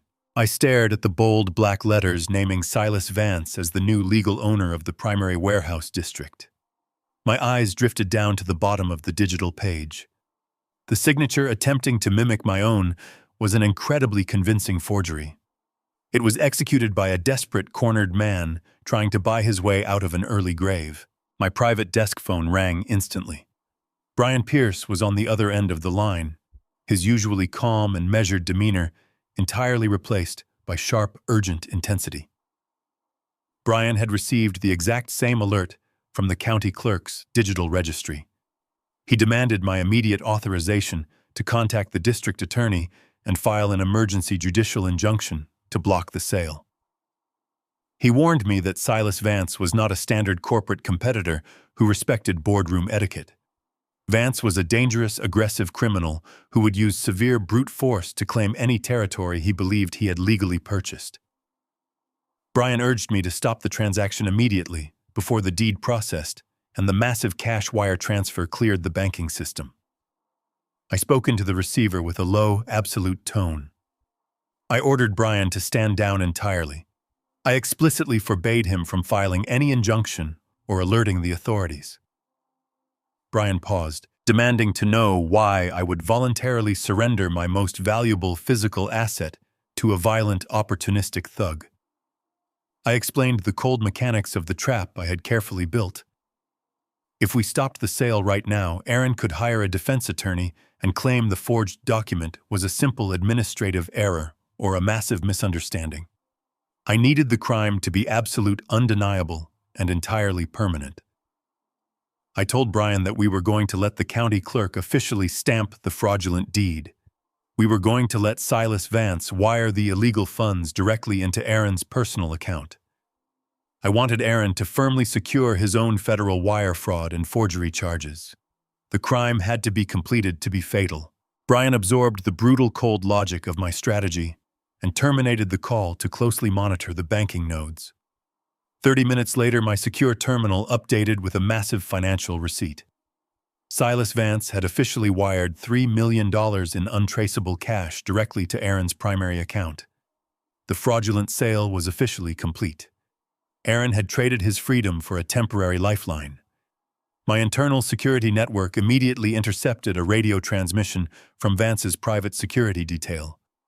The corrupt developer was not waiting for the courts to validate his new purchase. Vance announced to his men that he was mobilizing a heavily armed crew to forcefully evict my warehouse workers and physically seize the district at the first light of dawn. The final collision was set. The biting chill of the Chicago morning air stung my face as the sun crept over the industrial skyline. I stood absolutely still in front of the heavy chain-link gates of Carmichael Construction's primary warehouse district. I wore my heavy wool overcoat, resting both hands casually on the handle of a solid oak walking cane. I did not bring my own security team. I did not alert the local precinct. I stood alone on the freezing pavement, waiting to greet the invading force. The deep rumble of heavy engines broke the silence of the empty street. A convoy of 3 black armored SUVs turned the corner and aggressively sped toward the main entrance. They screeched to a halt mere feet from where I stood. The heavy doors swung open in unison. A dozen armed private security contractors stepped out, forming a tactical perimeter around the lead vehicle. They looked like a paramilitary death squad, wearing unmarked black tactical gear and carrying heavy batons. Silas Vance stepped out of the passenger side. He was a massive, imposing brute of a man who treated urban real estate like a blood sport. Aaron climbed out of the driver's seat immediately after him. My son looked exhausted and wired, his suit wrinkled from a sleepless night fueled by pure, unadulterated panic. He genuinely believed bringing an armed mercenary crew would intimidate me into surrendering the physical foundation of my company. He expected an old man to cower in fear. He had no idea he was walking blindly into a perfectly engineered slaughter. Aaron marched towards the gate, shielded closely by two massive security guards. He pointed a shaking finger at my chest and began shouting desperate, frantic commands. He ordered me to step away from the entrance immediately. He screamed that the property no longer belonged to me and that I was criminally trespassing on land he had legally sold just hours prior. He puffed out his chest, attempting to project a hollow authority for the benefit of the violent men standing behind him. I did not flinch. I did not waste a single breath arguing with a boy who had already signed his own death warrant. I completely ignored his pathetic display and shifted my focus directly to Silas Vance. Vance stood with his arms crossed, an arrogant smirk plastered across his hardened face. He expected a smooth, forceful eviction. I reached inside my breast pocket and retrieved a thick, heavily sealed legal envelope. I stepped forward and handed it directly to Vance. I told him he should thoroughly evaluate the product before authorizing a massive wire transfer. Vance snatched the envelope with a grunt of annoyance and tore the seal open. He pulled out a certified, time-stamped document authorized by a federal judge exactly 48 hours ago. It was not a simple property deed or a temporary injunction. It was the absolute, irrevocable transfer of the entire warehouse district into a blind, historical trust. I explained to Vance in a calm, flat tone that the property he thought he purchased was entirely unassailable. The land was legally locked, entirely shielded from any commercial sale, liquidation, or transfer of ownership. I stated clearly that the corporate deed Aaron had provided him last night was completely null and void. I watched the arrogant smirk vanish from Vance's face. He flipped through the dense pages of the trust agreement, tracing the certified federal stamps and the ironclad legal barriers my attorney had meticulously constructed. Aaron continued to scream in the background, insisting the documents were fake. I kept my eyes locked on Vance, waiting for the brutal reality of the situation to fully materialize in his criminal mind. Silas Vance was a ruthless thug, but his survival in the Chicago underworld required a sharp, predatory intellect. He stopped reading the document and glared at the forged transfer deed he held in his other hand. The legal mechanics of the trap crystallized instantly. He recognized the federal stamps on my trust document were absolutely genuine. Vance looked at the signature on his fraudulent deed, then looked at the living, breathing man standing right in front of him. The realization struck him with the force of a physical blow. Aaron had not merely sold him a contested piece of land. Aaron had committed a brazen act of federal forgery and conned a violent syndicate leader out of $3 million in untraceable liquid cash. The land was entirely untouchable. The deed Vance held was worth absolutely nothing. He had deployed an armed crew and exposed his illegal operations to seize an empty, worthless promise. Vance slowly lowered the papers. The air around him turned palpably violent. The sudden, terrifying shift in his demeanor completely silenced Aaron. The realization that he had been played by a desperate, cowardly amateur ignited a cold, homicidal fury behind Vance's dark eyes. Vance turned his massive frame slowly toward Aaron. The two security guards flanking my son instinctively took a step back, recognizing the lethal shift in the developer's posture.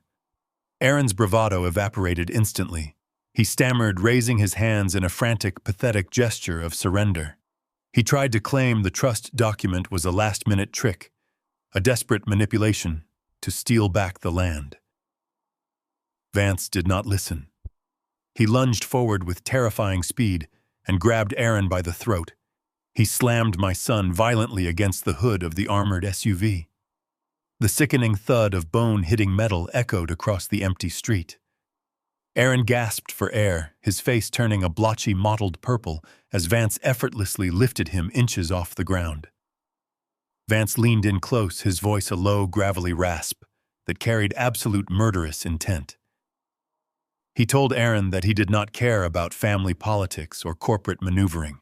He stated that $3 million of his organization's cash had disappeared into Aaron's personal accounts. Vance outlined his terms with brutal clarity. He demanded his money returned in full by nightfall. If the cash was not securely back in his possession by sunset, he promised to dismantle Aaron piece by piece. He swore he would start by breaking every finger Aaron used to forge the signature, and he would not stop until Aaron begged for a bullet. Vance tightened his grip for one agonizing second, ensuring the absolute reality of the threat burned deep into Aaron's terrified mind. Then, with a look of pure disgust, Vance tossed Aaron onto the freezing pavement like a bag of worthless garbage. Vance signaled his men with a sharp flick of his wrist. The armed mercenaries piled back into the black SUVs without a single backward glance. The heavy engines roared to life, tires spinning aggressively on the asphalt as the convoy abandoned the site. The vehicles sped away, leaving the warehouse district in complete silence. Aaron remained collapsed in the dirt. He clutched his bruised throat, coughing and gasping for freezing air. He stared at the retreating taillights, his eyes wide with an all-consuming, paralyzing horror. He had tried to outsmart a titan only to lock himself in a cage with a monster. I looked down at the broken, hyperventilating man on the ground. He realized he had finally crossed a lethal boundary he could not manipulate or buy his way out of. His execution clock was officially ticking. The penthouse was submerged in the heavy absolute silence of midnight. I sat in my leather armchair watching the snow flurry against the floor-to-ceiling windows overlooking the Chicago skyline. My encrypted terminal rested on the mahogany side table displaying the automated security logs from the ground floor lobby. The private elevator hummed to life. The heavy brass doors parted with a soft chime. Courtney stepped into my foyer.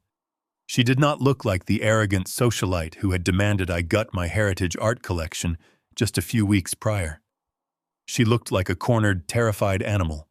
Her designer coat was thrown hastily over a wrinkled dress. Her hands trembled violently as she clutched a small leather weekender bag. She had bypassed the lobby security using Aaron's emergency access codes. She knew her husband was a walking corpse. The criminal developer Silas Vance had undoubtedly made his lethal ultimatum painfully clear to Aaron. The violent reality of $3 million in stolen, unrecoverable cash had finally penetrated her thick bubble of superficial privilege. Courtney realized Aaron was not just facing decades in a federal penitentiary for wire fraud and forgery. He was actively being hunted by ruthless cartel enforcers who would not hesitate to dismantle anyone standing near him.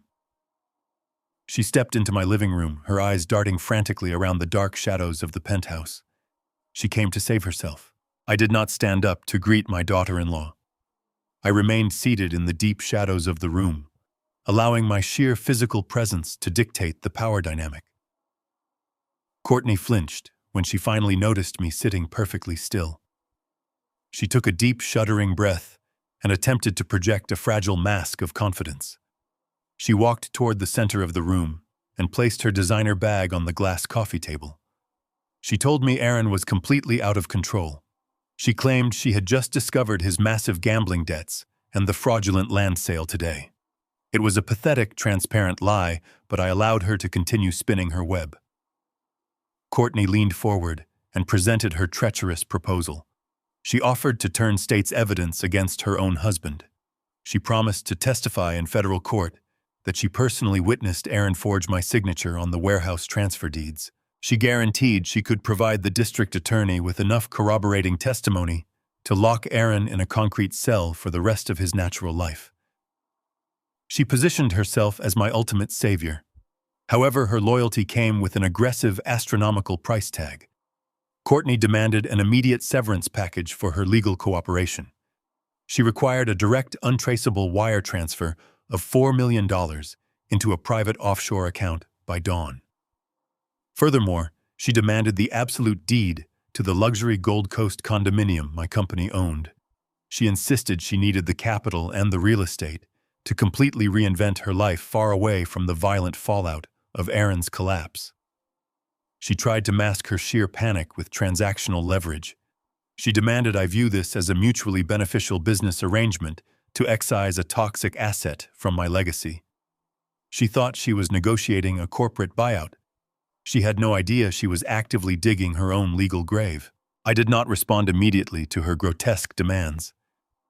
I stood up slowly and walked over to the crystal decanter resting on the mahogany wet bar. I poured myself a precise measure of aged bourbon. The clinking of the heavy crystal echoed sharply in the quiet room.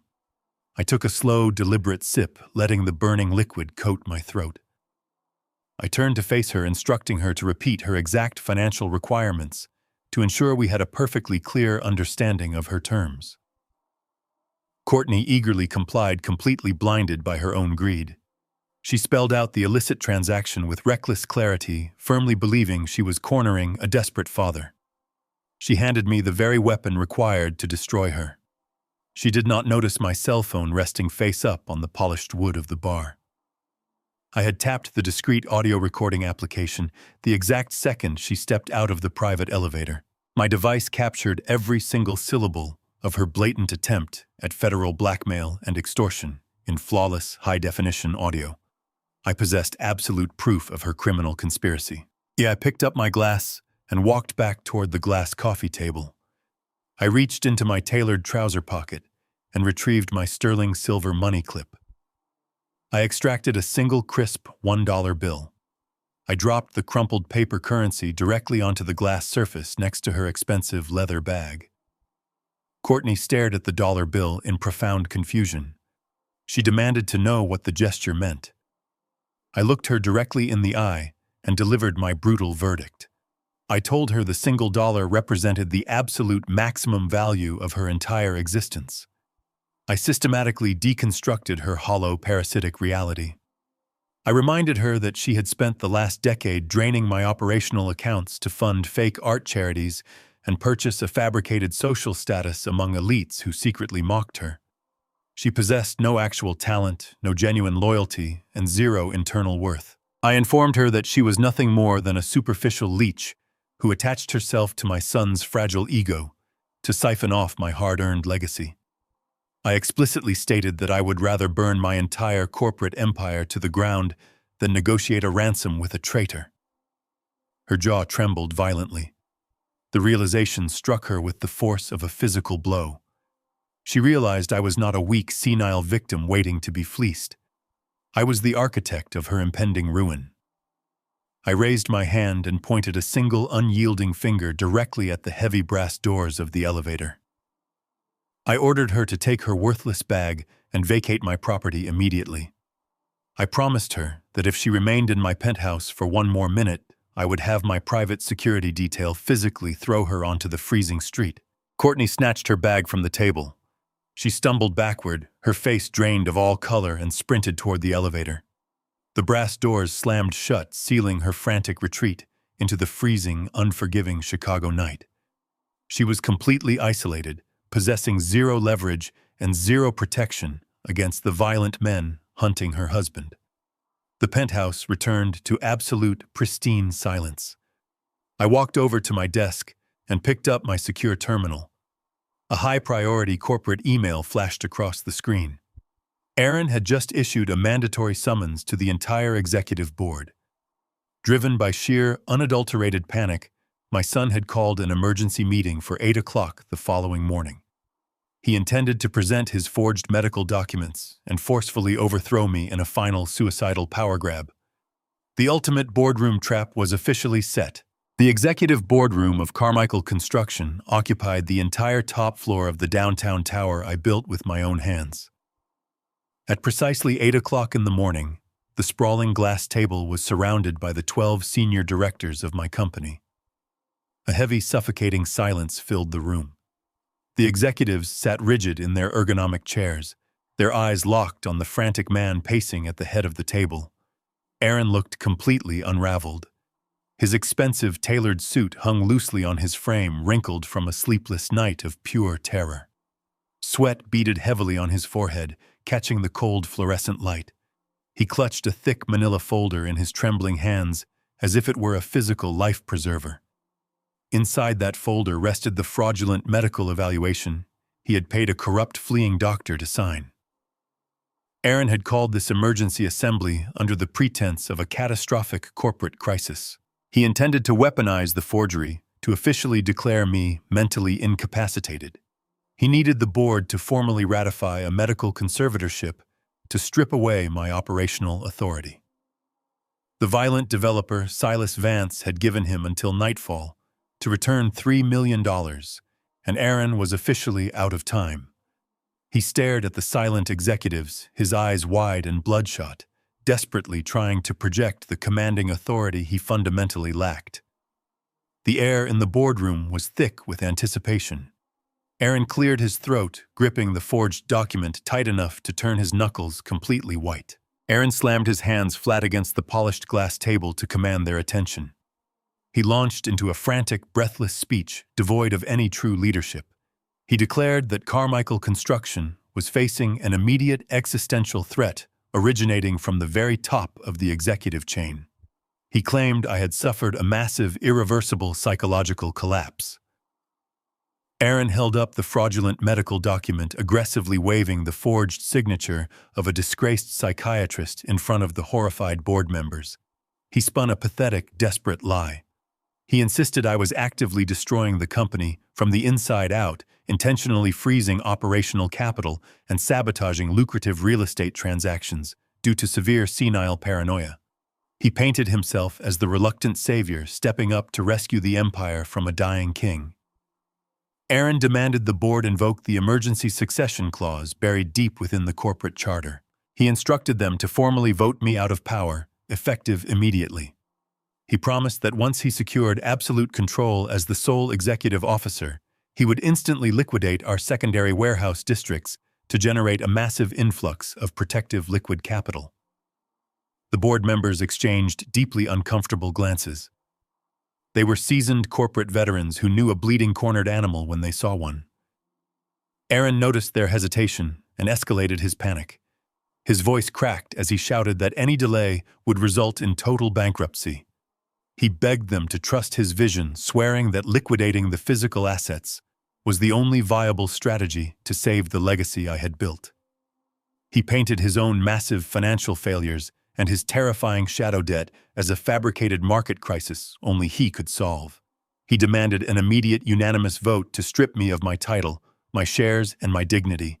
He gasped for air, his chest heaving violently after delivering the most pathetic, hollow monologue of his entire miserable life. He insisted that his bloodline gave him the ultimate right to make these harsh decisions. He pleaded with the silent room to validate his stolen authority before the fictional crisis destroyed them all. I pushed the heavy oak doors open just as Aaron finished his desperate demand. The massive hinges swung silently. I walked into the boardroom wearing my tailored midnight blue suit, moving with the steady, measured cadence of a man who owned the very air in the room. I did not shout. I did not order security to drag my son away. I simply walked over to the mahogany sideboard and poured myself a cup of black coffee from the silver carafe. The entire board of directors turned their heads to watch me holding their collective breath. Aaron froze completely, his mouth hanging open in sheer terror. I gestured smoothly with my free hand, instructing him to continue his passionate presentation. I stood perfectly still near the window overlooking the Chicago skyline. I took a slow sip of my coffee and allowed Aaron to stand at the head of the table in absolute agonizing silence. He realized every single executive in the room was now looking at a perfectly lucid, razor-sharp chairman. His fabricated narrative of my mental decline shattered instantly. I watched the last shred of his fabricated courage drain from his sweating face. I waited patiently for his final move. I placed my coffee cup softly onto the polished wood of the sideboard. The gentle clink echoed like a gunshot in the silent room. I walked to the opposite end of the long glass table and addressed my executives directly. I informed them that no emergency succession vote would take place today.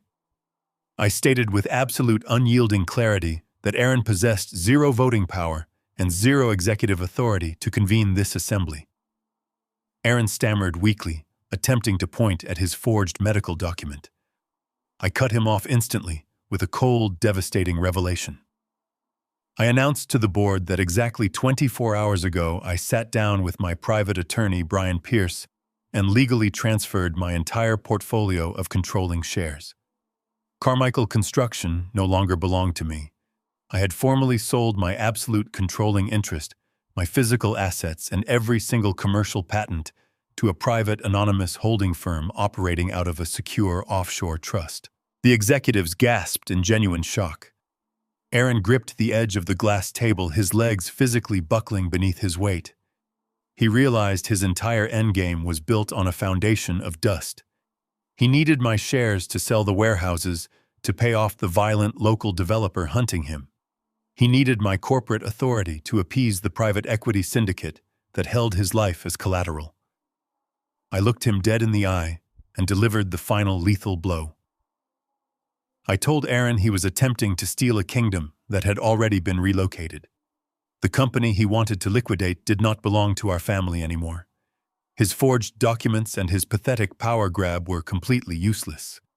He was a desperate king ruling over a completely empty, barren castle. I watched his mind finally snap under the crushing weight of his absolute ruin. Aaron lost his mind completely. He slammed both of his fists violently onto the glass table, cracking the thick surface under the sheer force of his panic. He screamed at the top of his lungs, his voice completely raw and unhinged. He demanded to know who I had sold the empire to. He shrieked that I had destroyed his life and demanded the name of the new chief executive officer who now held his absolute fate in their hands. He roared that he deserved to look the new owner in the eye. I stood perfectly still and offered a cold, satisfied smile. I told Aaron he was about to get exactly what he requested. The heavy oak doors at the back of the boardroom slowly swung open with a deep, resonating groan. The air in the room turned instantly freezing. The new owner stepped over the threshold. The heavy brass hinges groaned as the massive oak doors pushed inward, sucking the stagnant air out of the executive boardroom. A tall, broad-shouldered man stepped slowly over the threshold. He wore a sharp, tailored black suit that mirrored the dark intensity in his eyes. The subtle gray at his temples and the hardened, weathered lines of his face told the story of a man forged in exile, but the underlying bone structure was absolutely unmistakable. It was Sean. My firstborn son walked into the room with the quiet, devastating authority of an apex predator returning to his rightful territory. Aaron stopped breathing.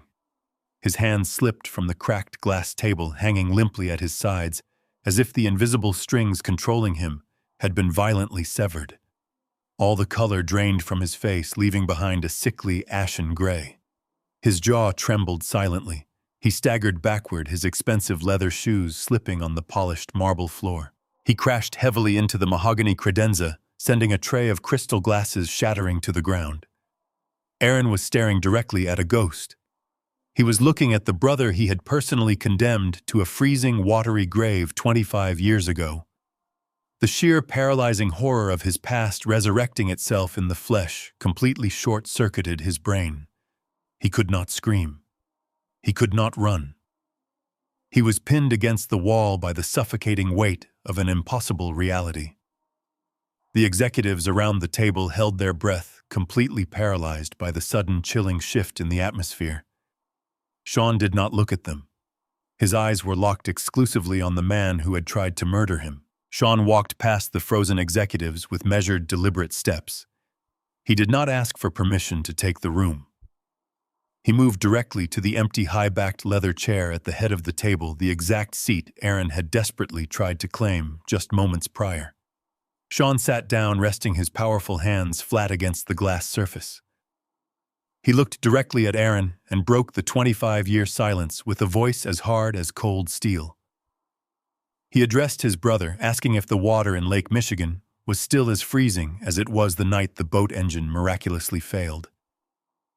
Aaron whimpered, pressing his spine harder against the mahogany paneling. Sean did not raise his voice, but his words commanded the entire room. He methodically exposed the brutal anatomy of his disappearance. He told the stunned board members exactly how Aaron had deliberately severed the bilge pump lines and sabotaged the primary engine block. He detailed the meticulous, sociopathic scheme Aaron executed to frame him for embezzling millions from a violent local union syndicate.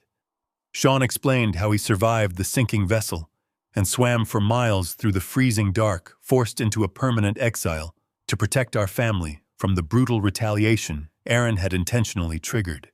The executives gasped, their eyes darting between the hardened survivor at the head of the table and the pathetic, whimpering fraud cowering against the wall. Sean systematically dismantled decades of Aaron's carefully constructed lies. He laid bare the jealousy, the calculated betrayal, and the profound cowardice that defined Aaron's entire miserable existence. He stated that while Aaron spent the last 2 decades playing a wealthy executive with stolen money, Sean had been building an autonomous intelligence network from the shadows, quietly waiting for the statute of limitations on the union bosses to clear. The truth hit the boardroom like a succession of heavy physical blows. Aaron was completely stripped of his narrative. Sean reached inside his tailored jacket and withdrew a thick black leather portfolio. He tossed it heavily onto the center of the cracked glass table. The binder slid smoothly across the surface, stopping directly in front of the lead financial director. Sean instructed the board to open the file. Inside rested the physical printouts of the data we had extracted from the mirrored corporate servers the night before. Sean calmly narrated the contents as the executives flipped through the damning pages. He displayed the exact routing numbers of Aaron's recent offshore wire transfers, the fake vendor invoices used to drain operational liquidity, and the high-resolution scans of the explicitly forged transfer deeds for the primary warehouse district. The physical proof of Aaron's massive unchecked embezzlement was now fully exposed under the harsh fluorescent lights of the boardroom. The executives murmured in absolute disgust, passing the irrefutable evidence of wire fraud and corporate treason down the line. Sean pointed out the exact timeline of the shadow loans, ensuring every single director understood that Aaron had actively mortgaged their livelihoods to violent criminals to cover his personal gambling deficits. The suffocating reality of his absolute exposure finally broke Aaron's paralysis. The sheer weight of the evidence and the disgusted glares of the executive board triggered a blind, panicked flight response.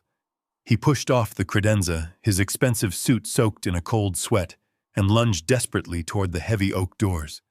He intended to sprint out of the building and disappear into the city streets. He took exactly 3 steps before Sean stopped him dead in his tracks with a single devastating sentence. Sean asked Aaron how he planned to repay Apex Capital by the noon deadline. Aaron froze instantly, his hand hovering mere inches from the brass door handle. He slowly turned around, his face contorted in pure, unadulterated confusion. Sean leaned back in the heavy leather chair and smiled. It was a cold, calculating expression completely devoid of mercy. Sean revealed the ultimate architecture of his 25-year counterstrike. He explained that Apex Capital was not a random underground lending syndicate. It was a highly structured, heavily guarded shell corporation, exclusively owned and operated by Sean himself. The executives sat in stunned silence as the magnitude of the trap crystallized. Aaron had not borrowed $5 million from anonymous violent predators. He had willingly walked into a financial guillotine designed by his own brother. Sean stated that he had approved the shadow loan personally, fully aware that Aaron would inevitably gamble the capital away and default on the aggressive terms. He had orchestrated the entire financial vice that was currently crushing Aaron's life. Every single desperate move Aaron made over the last 6 weeks was perfectly predicted and carefully managed by the very man he thought he had murdered. Aaron's knees finally buckled under the crushing gravity of the revelation. He collapsed directly onto the polished marble floor. He was completely and entirely trapped. He had forged federal documents, committed massive corporate fraud, and surrendered his personal assets to secure a loan from a brother who held zero capacity for forgiveness. He owed $5 million directly to the man whose entire life he had maliciously stolen. There was no negotiation, no loophole, and absolutely no escape. A heavy, suffocating silence gripped the boardroom. Suddenly, the sharp, piercing wail of heavy sirens erupted from the concrete canyons of the city streets below. The chaotic noise of approaching emergency vehicles rapidly multiplied. The flashing reflection of red and blue lights began to bounce aggressively against the towering boardroom windows. The final consequence had officially arrived. The sharp, deafening wail of emergency sirens cut through the suffocating silence of the executive boardroom. Vivid flashes of red and blue light violently painted the towering glass windows, casting chaotic, pulsing shadows across the polished mahogany walls. Aaron stood completely paralyzed at the edge of the shattered glass table. His chest heaved with shallow, erratic breaths as the sheer magnitude of his absolute ruin finally crushed the last remaining fragments of his fractured mind.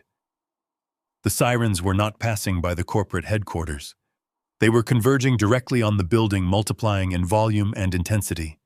He realized the approaching federal authorities were coming exclusively for him. He darted his wild, bloodshot eyes toward the heavy oak doors, desperately searching for an impossible escape route. Before he could take a single step, the brass handles rattled aggressively. The heavy doors swung open with a violent crash. Courtney burst into the room. She looked absolutely frantic, her designer clothes disheveled, and her perfectly curated socialite mask entirely annihilated. She had fled my penthouse the previous night, with absolutely zero leverage, only to realize the federal net was already closing around her husband's neck. She ran straight toward the center of the boardroom, frantically raising her hands in a theatrical display of manufactured innocence. She screamed that she had absolutely no knowledge of the forged land deeds or the illicit offshore shadow loans. She loudly proclaimed to the stunned executives that she was a complete victim of Aaron's secret, reckless financial manipulations. Sean sat at the head of the table with the cold, immovable posture of a judge presiding over an execution. He did not raise his voice to interrupt Courtney's pathetic, shrieking monologue. He simply reached out his large, scarred hand and pressed a single silver button on the boardroom's central communication console. The integrated surround sound speakers built into the ceiling crackled instantly to life. The crystal-clear, high-definition audio recording I had captured in my penthouse the night before flooded the cavernous room. Courtney's own unmistakable voice echoed aggressively off the glass walls. The executives listened in absolute horror as the recording played her explicitly demanding a $4 million offshore wire transfer and the deed to a luxury Gold Coast condominium. They heard her cold, calculating tone as she openly offered to sell out her husband and testify to his federal forgery in exchange for a massive, untraceable cash payout. The recording laid bare her explicit knowledge of the forged signatures, the stolen corporate capital, and her own grotesque attempt at federal extortion. Courtney stopped screaming instantly. Her jaw dropped open as the sound of her blatant blackmail completely engulfed the boardroom. The color drained entirely from her face, leaving her looking like a hollow, terrified ghost. She frantically shook her head, stumbling backward, as she desperately tried to formulate a lie to counter the undeniable digital evidence. She looked at the senior directors, pleading with them to believe the audio was a fabricated manipulation. The executives stared back at her with unadulterated disgust. They recognized the venomous, parasitic reality of the woman who had spent the last 8 months draining their operational budgets to fund her fake charity and purchase her hollow social status.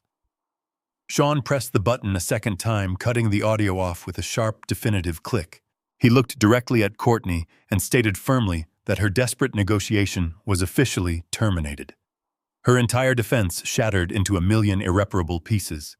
She possessed zero credibility, zero leverage, and absolutely zero escape from the catastrophic legal fallout she had actively helped engineer. The heavy oak doors at the back of the boardroom did not simply open again. They were forcefully thrown wide.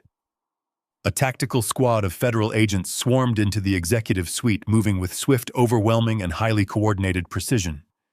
Their heavy boots slammed against the marble floors, entirely neutralizing the fragile quiet of the room. Brian Pierce strode purposefully through the center of the armed formation. My ruthless corporate attorney wore a perfectly tailored suit, and carried a thick leather briefcase holding the finalized federal indictments.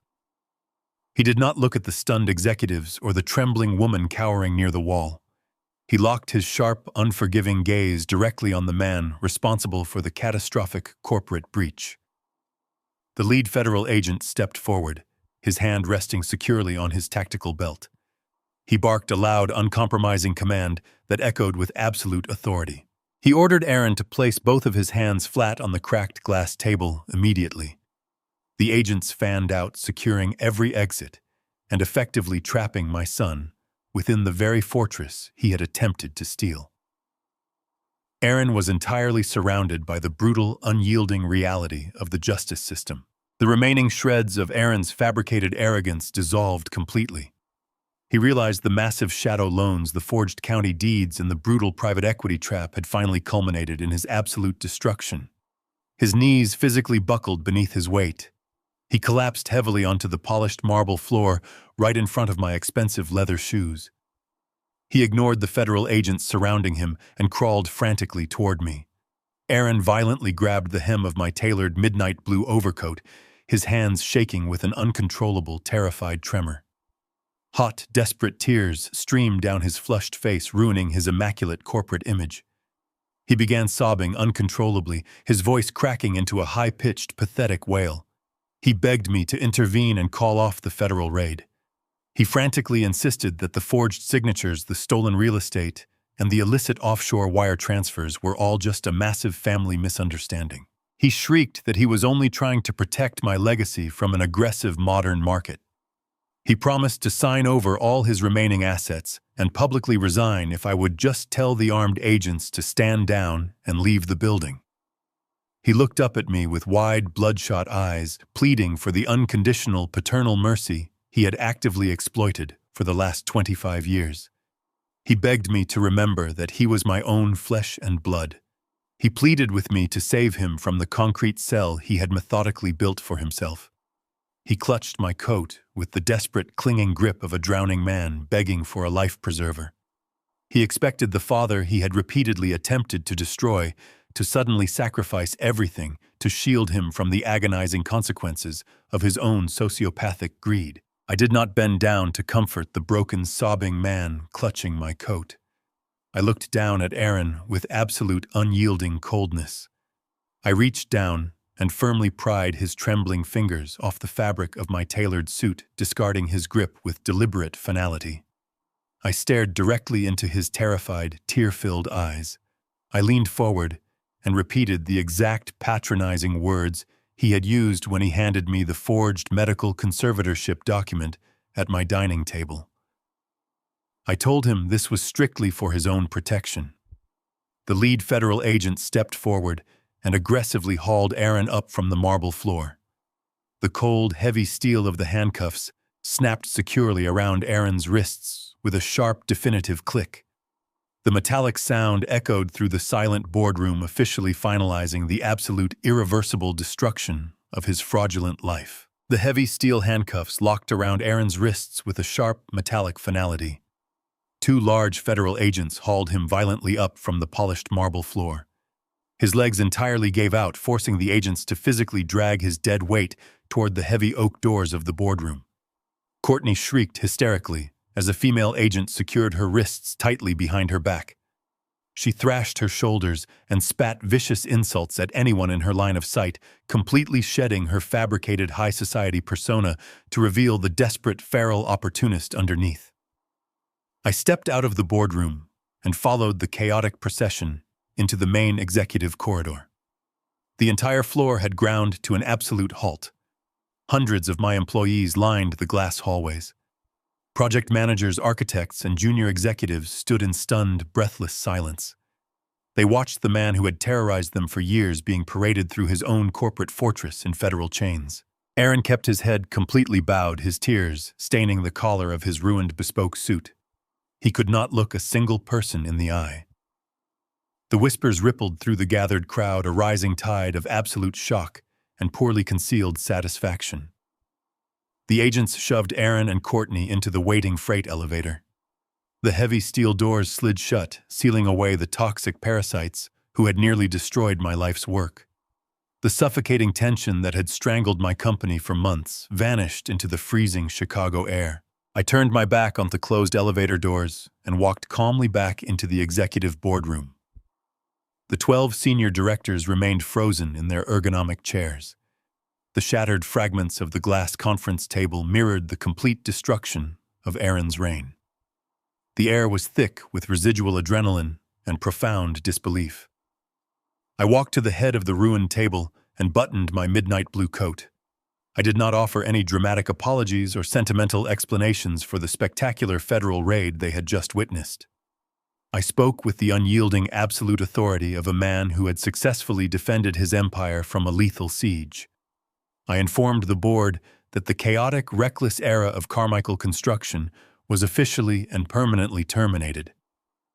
I explained that the catastrophic shadow loans and forged deeds Aaron had engineered were entirely neutralized. The company was completely secure, shielded by an irrevocable historical trust, and backed by massive offshore capital reserves. The executives slowly exhaled their rigid postures, relaxing as the promise of financial salvation washed over the room. I raised my hand and gestured toward the hardened, broad-shouldered man standing quietly near the panoramic windows. I officially introduced Sean to the board of directors. I did not mention the tragic boating accident, the 25-year exile, or the brutal cartel war. I simply stated that the man standing before them was my firstborn son and the sole undisputed legal operator of the anonymous holding firm that now owned Carmichael Construction. I declared with absolute finality that Sean was taking immediate command as the chief executive officer of the entire corporation. The directors stared at the ghost who had just returned from the grave to claim his birthright. They saw the undeniable physical resemblance, but they also recognized something far more important. They saw a man forged in absolute fire, utterly devoid of Aaron's fragile, neurotic ego. Sean stepped away from the window and moved to the head of the table. He did not ask for their approval or request a formal vote of confidence. He placed his powerful hands flat on the cracked glass and delivered his first executive order. He instructed the chief financial officer to immediately freeze all auxiliary vendor accounts and execute a comprehensive forensic sweep of the entire payroll system to scrub the remaining traces of Courtney's fake charity. He spoke with a razor-sharp, ruthless competence that instantly commanded absolute respect. He outlined a brutal, highly efficient restructuring plan designed to permanently insulate our commercial real estate from any future predatory equity firms. The board members leaned forward, hanging on his every word. They recognized instantly that the true capable heir had finally arrived. The hesitation in the room vanished. The executives nodded in unanimous agreement, actively aligning themselves with a leader who possessed the tactical brilliance and the iron will required to dominate the ruthless Chicago market. Brian Pierce stepped forward from the corner of the room, opening his sleek leather briefcase. My loyal corporate attorney smoothly transitioned the meeting from a hostile takeover into a masterclass on legal fortifications. Brian distributed a stack of certified federal documents to the senior directors. He detailed the immediate aggressive legal steps being taken to fully secure the company assets against any residual fallout from Aaron's federal indictment. He assured the board that the district attorney possessed an airtight case built on flawless digital evidence and untainted audio recordings. Aaron and Courtney would spend the rest of their natural lives navigating the brutal reality of the federal penal system. Brian then addressed the massive, unprecedented legal maneuver required to formally integrate our new chief executive officer. He explained the highly classified bureaucratic process of legally resurrecting Sean's identity with the federal government. Brian had already coordinated directly with high-ranking federal judges to unseal the decades-old death certificate and reverse the tragic declarations. Sean would be granted complete legal immunity for his 25-year disappearance due to his active cooperation in dismantling the violent union syndicate that had originally hunted him. The legal resurrection would take months of quiet, relentless litigation in sealed courtrooms, but the corporate transition of power was entirely bulletproof. The company was shielded from the press, insulated from the courts, and heavily fortified against any external threats. Brian closed his briefcase with a sharp, definitive snap, signaling the absolute end of the corporate war. I stood quietly near the heavy oak doors, watching my son command the room with the effortless authority he was always meant to wield. The sprawling, high-stakes corporate war that had threatened to completely obliterate my legacy was definitively over. The toxic parasites had been surgically extracted and handed over to the ruthless machinery of federal justice. My empire was entirely secure, resting safely in the capable, scarred hands of my true heir. I gave Sean a single firm nod of profound, unspoken respect. I turned my back on the bustling boardroom and walked out into the quiet, empty hallway. I pressed the button for the private elevator, feeling a deep physical exhaustion finally begin to settle into my bones. The business was saved, but the ultimate, deeply personal closure still awaited me back at my silent penthouse. 4 months later, the blistering cold of the Chicago winter gave way to an unforgiving spring. I sat on the polished wooden witness stand inside the Dirksen Federal Courthouse. The sprawling room was packed with journalists, corporate rivals, and legal sharks eager to witness the final dismantling of my betrayer. Aaron sat at the defense table. He looked small, hollowed out, and entirely stripped of the unearned arrogance that had defined his entire adult life. The federal prosecutor asked me to detail the exact nature of the forged documents and the hostile corporate takeover. I did not sugarcoat a single syllable. I spoke with brutal surgical honesty. I laid out every deliberate step Aaron took to weaponize my age, steal my legacy, and mortgage my company to a violent criminal syndicate. The defense attorney attempted to paint Aaron as a desperate son buckling under immense corporate pressure. I dismantled that pathetic narrative instantly. I looked directly at the jury and stated that Aaron was driven entirely by pure, unadulterated greed and profound cowardice. I ensured there was absolutely no room for judicial sympathy. My testimony was the final lethal strike. The judge struck the gavel with a resounding crack. Aaron received the absolute maximum sentence allowed by federal guidelines for wire fraud, forgery, and conspiracy. He was condemned to 20 years in a maximum security penitentiary without the possibility of early parole. Justice was served cold. Aaron was escorted out of the courtroom in heavy iron chains. He was transported immediately to a concrete cell far removed from the luxurious high-rises and exclusive country clubs he once believed were his birthright. His spectacular downfall was absolute and entirely comprehensive. The federal government seized every remaining dollar in his personal bank accounts to pay off the massive restitution fines. The banks foreclosed on his sprawling suburban estate, auctioning off his luxury vehicles and designer assets to the highest bidder. He was left with absolutely nothing but the standard-issue orange jumpsuit on his back. His ultimate betrayal, however, did not come from the justice system. It came from the very woman he had conspired with. Courtney saw the insurmountable mountain of digital evidence stacked against them and instantly shifted her loyalty to save her own skin. She accepted a ruthless plea deal from the district attorney. Courtney took the stand and testified aggressively against her own husband, detailing his secret gambling debts and his reckless backroom dealings with the underground developers. In exchange for her complete cooperation, she avoided prison time, but was permanently stripped of every dime she had stolen. She was banished back to the obscurity she came from, entirely exiled from Chicago high society. Aaron now sits in a suffocating 6x8 concrete box. He spends 23 hours a day locked in isolation, surrounded by hardened criminals who care absolutely nothing about his former corporate title. He has 0 visitors. Brian Pierce ensured that his name was legally excised from all Carmichael Construction founding documents, completely erasing his historical footprint from the company archives. The man who wanted to erase me from my own family history is now a literal ghost in the system. He has decades to stare at the cinder block walls and contemplate the empire he threw away. I returned to my quiet penthouse that afternoon. The heavy mahogany doors opened to a scene of beautiful orchestrated reconstruction. A team of professional movers was systematically hauling away the cold, soulless modern furniture Courtney had forcefully installed. The minimalist steel sculptures and jarring abstract paintings were boxed up and hauled straight to the incinerator. I watched with profound satisfaction as they carefully carried in the warm classic pieces my late wife and I had spent decades collecting. The rich oak bookshelves were returned to their rightful corners. The vibrant Harlem Renaissance paintings were mounted securely above the grand stone fireplace.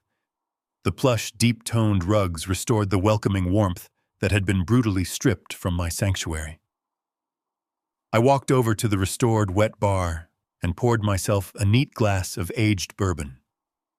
The air in the penthouse finally felt clean.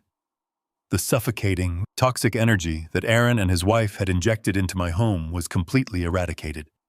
I sat back in my favorite leather armchair and took a slow sip. I looked around my pristine, restored kingdom. The physical wounds of the invasion were entirely healed. Later that evening, the private elevator chimed softly. Sean walked into the penthouse, shedding his heavy overcoat. We sat down together in the formal dining room, sharing a quiet, excellent meal prepared by my private chef. There was no tension, no hidden agendas, and absolutely no need for superficial performance. We ate like two battle-hardened generals who had successfully defended our borders against a massive siege. After dinner, we carried our drinks out onto the expansive glass balcony. The freezing wind swept off Lake Michigan, but the sprawling, illuminated Chicago skyline commanded our complete attention. Sean stood beside me, looking out over the towering skyscrapers our family had physically built. He spoke with the sharp, unyielding competence that defined his new role as the chief executive officer. He detailed the aggressive restructuring phase he had already initiated. Sean was aggressively purging the weak, disloyal executives who had temporarily aligned with Aaron, replacing them with hungry, disciplined talent. We discussed the future of Carmichael Construction. It was no longer a fractured entity vulnerable to parasitic manipulation. It was a reinforced fortress built strictly on absolute loyalty and fiercely earned respect. Sean had reclaimed his birthright not through deceit, but through strategic brilliance and raw endurance. He possessed the exact titanium spine required to lead this empire into the next half-century. I clinked my heavy crystal glass against his. I told him how profoundly proud I was of the man he had become in the shadows. We stood shoulder to shoulder, two men forged in the same uncompromising fire, watching the city lights burn bright against the dark night sky. I reflect on the grueling ordeal that nearly consumed my entire existence. Aaron confused my patience for senility. He mistook my quiet observation for cognitive decline. He fundamentally failed to understand the most dangerous lesson of power. A father's silence is never a display of weakness. It is the necessary, terrifying calm before an absolute storm. I allowed the traitors to dig their own graves and willingly step inside before I buried them entirely. I have successfully amputated the rot from my family tree. I have secured the vast empire I built from nothing. I have reclaimed my true bloodline and handed the crown to the rightful heir. As I look out over the city I helped construct, I finally feel a profound, unshakable peace. My legacy is permanently secure. People often ask me if the destruction of my own son leaves a permanent scar on my soul. They expect me to speak of regret or the tragic failure of paternal love. I offer them a different truth. The man who sat in that federal courtroom wearing heavy iron chains was not my son. He was a biological accident who weaponized my affection to fund his own decay. We are taught from birth that blood creates an unbreakable bond. We are conditioned to forgive every trespass, every insult, and every betrayal simply because we share a common surname. That is a dangerous, fatal fallacy. Blood only dictates the starting line of a relationship. It does not guarantee loyalty, respect, or fundamental human decency. Loyalty is earned through the grueling fire of shared sacrifice. Respect is forged in the quiet moments when no one is watching, when a person chooses integrity over convenience. Aaron chose convenience. He looked at the empire I built with calloused hands and saw nothing but an unearned piggy bank waiting to be smashed open. He believed that outliving me was his sole qualification for leadership. I learned that you cannot save a man who actively desires to drown. You can only refuse to let him drag you into the dark water with him. Severing a toxic branch from your family tree does not kill the roots. It saves the entire forest from the spreading rot. Generational wealth is a double-edged sword that requires an iron grip to wield safely. I built Carmichael Construction from the absolute bottom to ensure my family would never experience the freezing, humiliating sting of poverty I knew as a child on the South Side. I wanted to build a fortress to shield them. I failed to realize that shielding someone from all adversity completely eliminates their capacity to develop a spine. I handed Aaron a golden key, and he immediately used it to unlock the gates for predators. Wealth without discipline is simply a neon sign inviting parasites to dinner. Courtney was the ultimate manifestation of that lack of discipline. She was an empty vessel who mistook expensive art and high society galas for actual human value. She believed that wearing a designer gown somehow elevated her above the men and women who poured concrete and laid steel to fund her existence. They both operated under the delusion that power is something you can inherit or steal through forged signatures. True power is the heavy, exhausting burden of consequence. It is the willingness to look a violent syndicate boss in the eye and hold your ground. Aaron folded at the first sign of genuine danger. He sold out his father to save his own skin because he had never faced a storm he could not buy his way out of. I learned that leaving a financial legacy is entirely worthless if you do not also leave a legacy of profound moral fortitude. The most potent weapon in any conflict is the strategic application of absolute silence. When Aaron and his entitled wife began their hostile takeover, my initial instinct was righteous fury. I wanted to flip the dining table, shatter the wine glasses, and physically throw them out of my penthouse.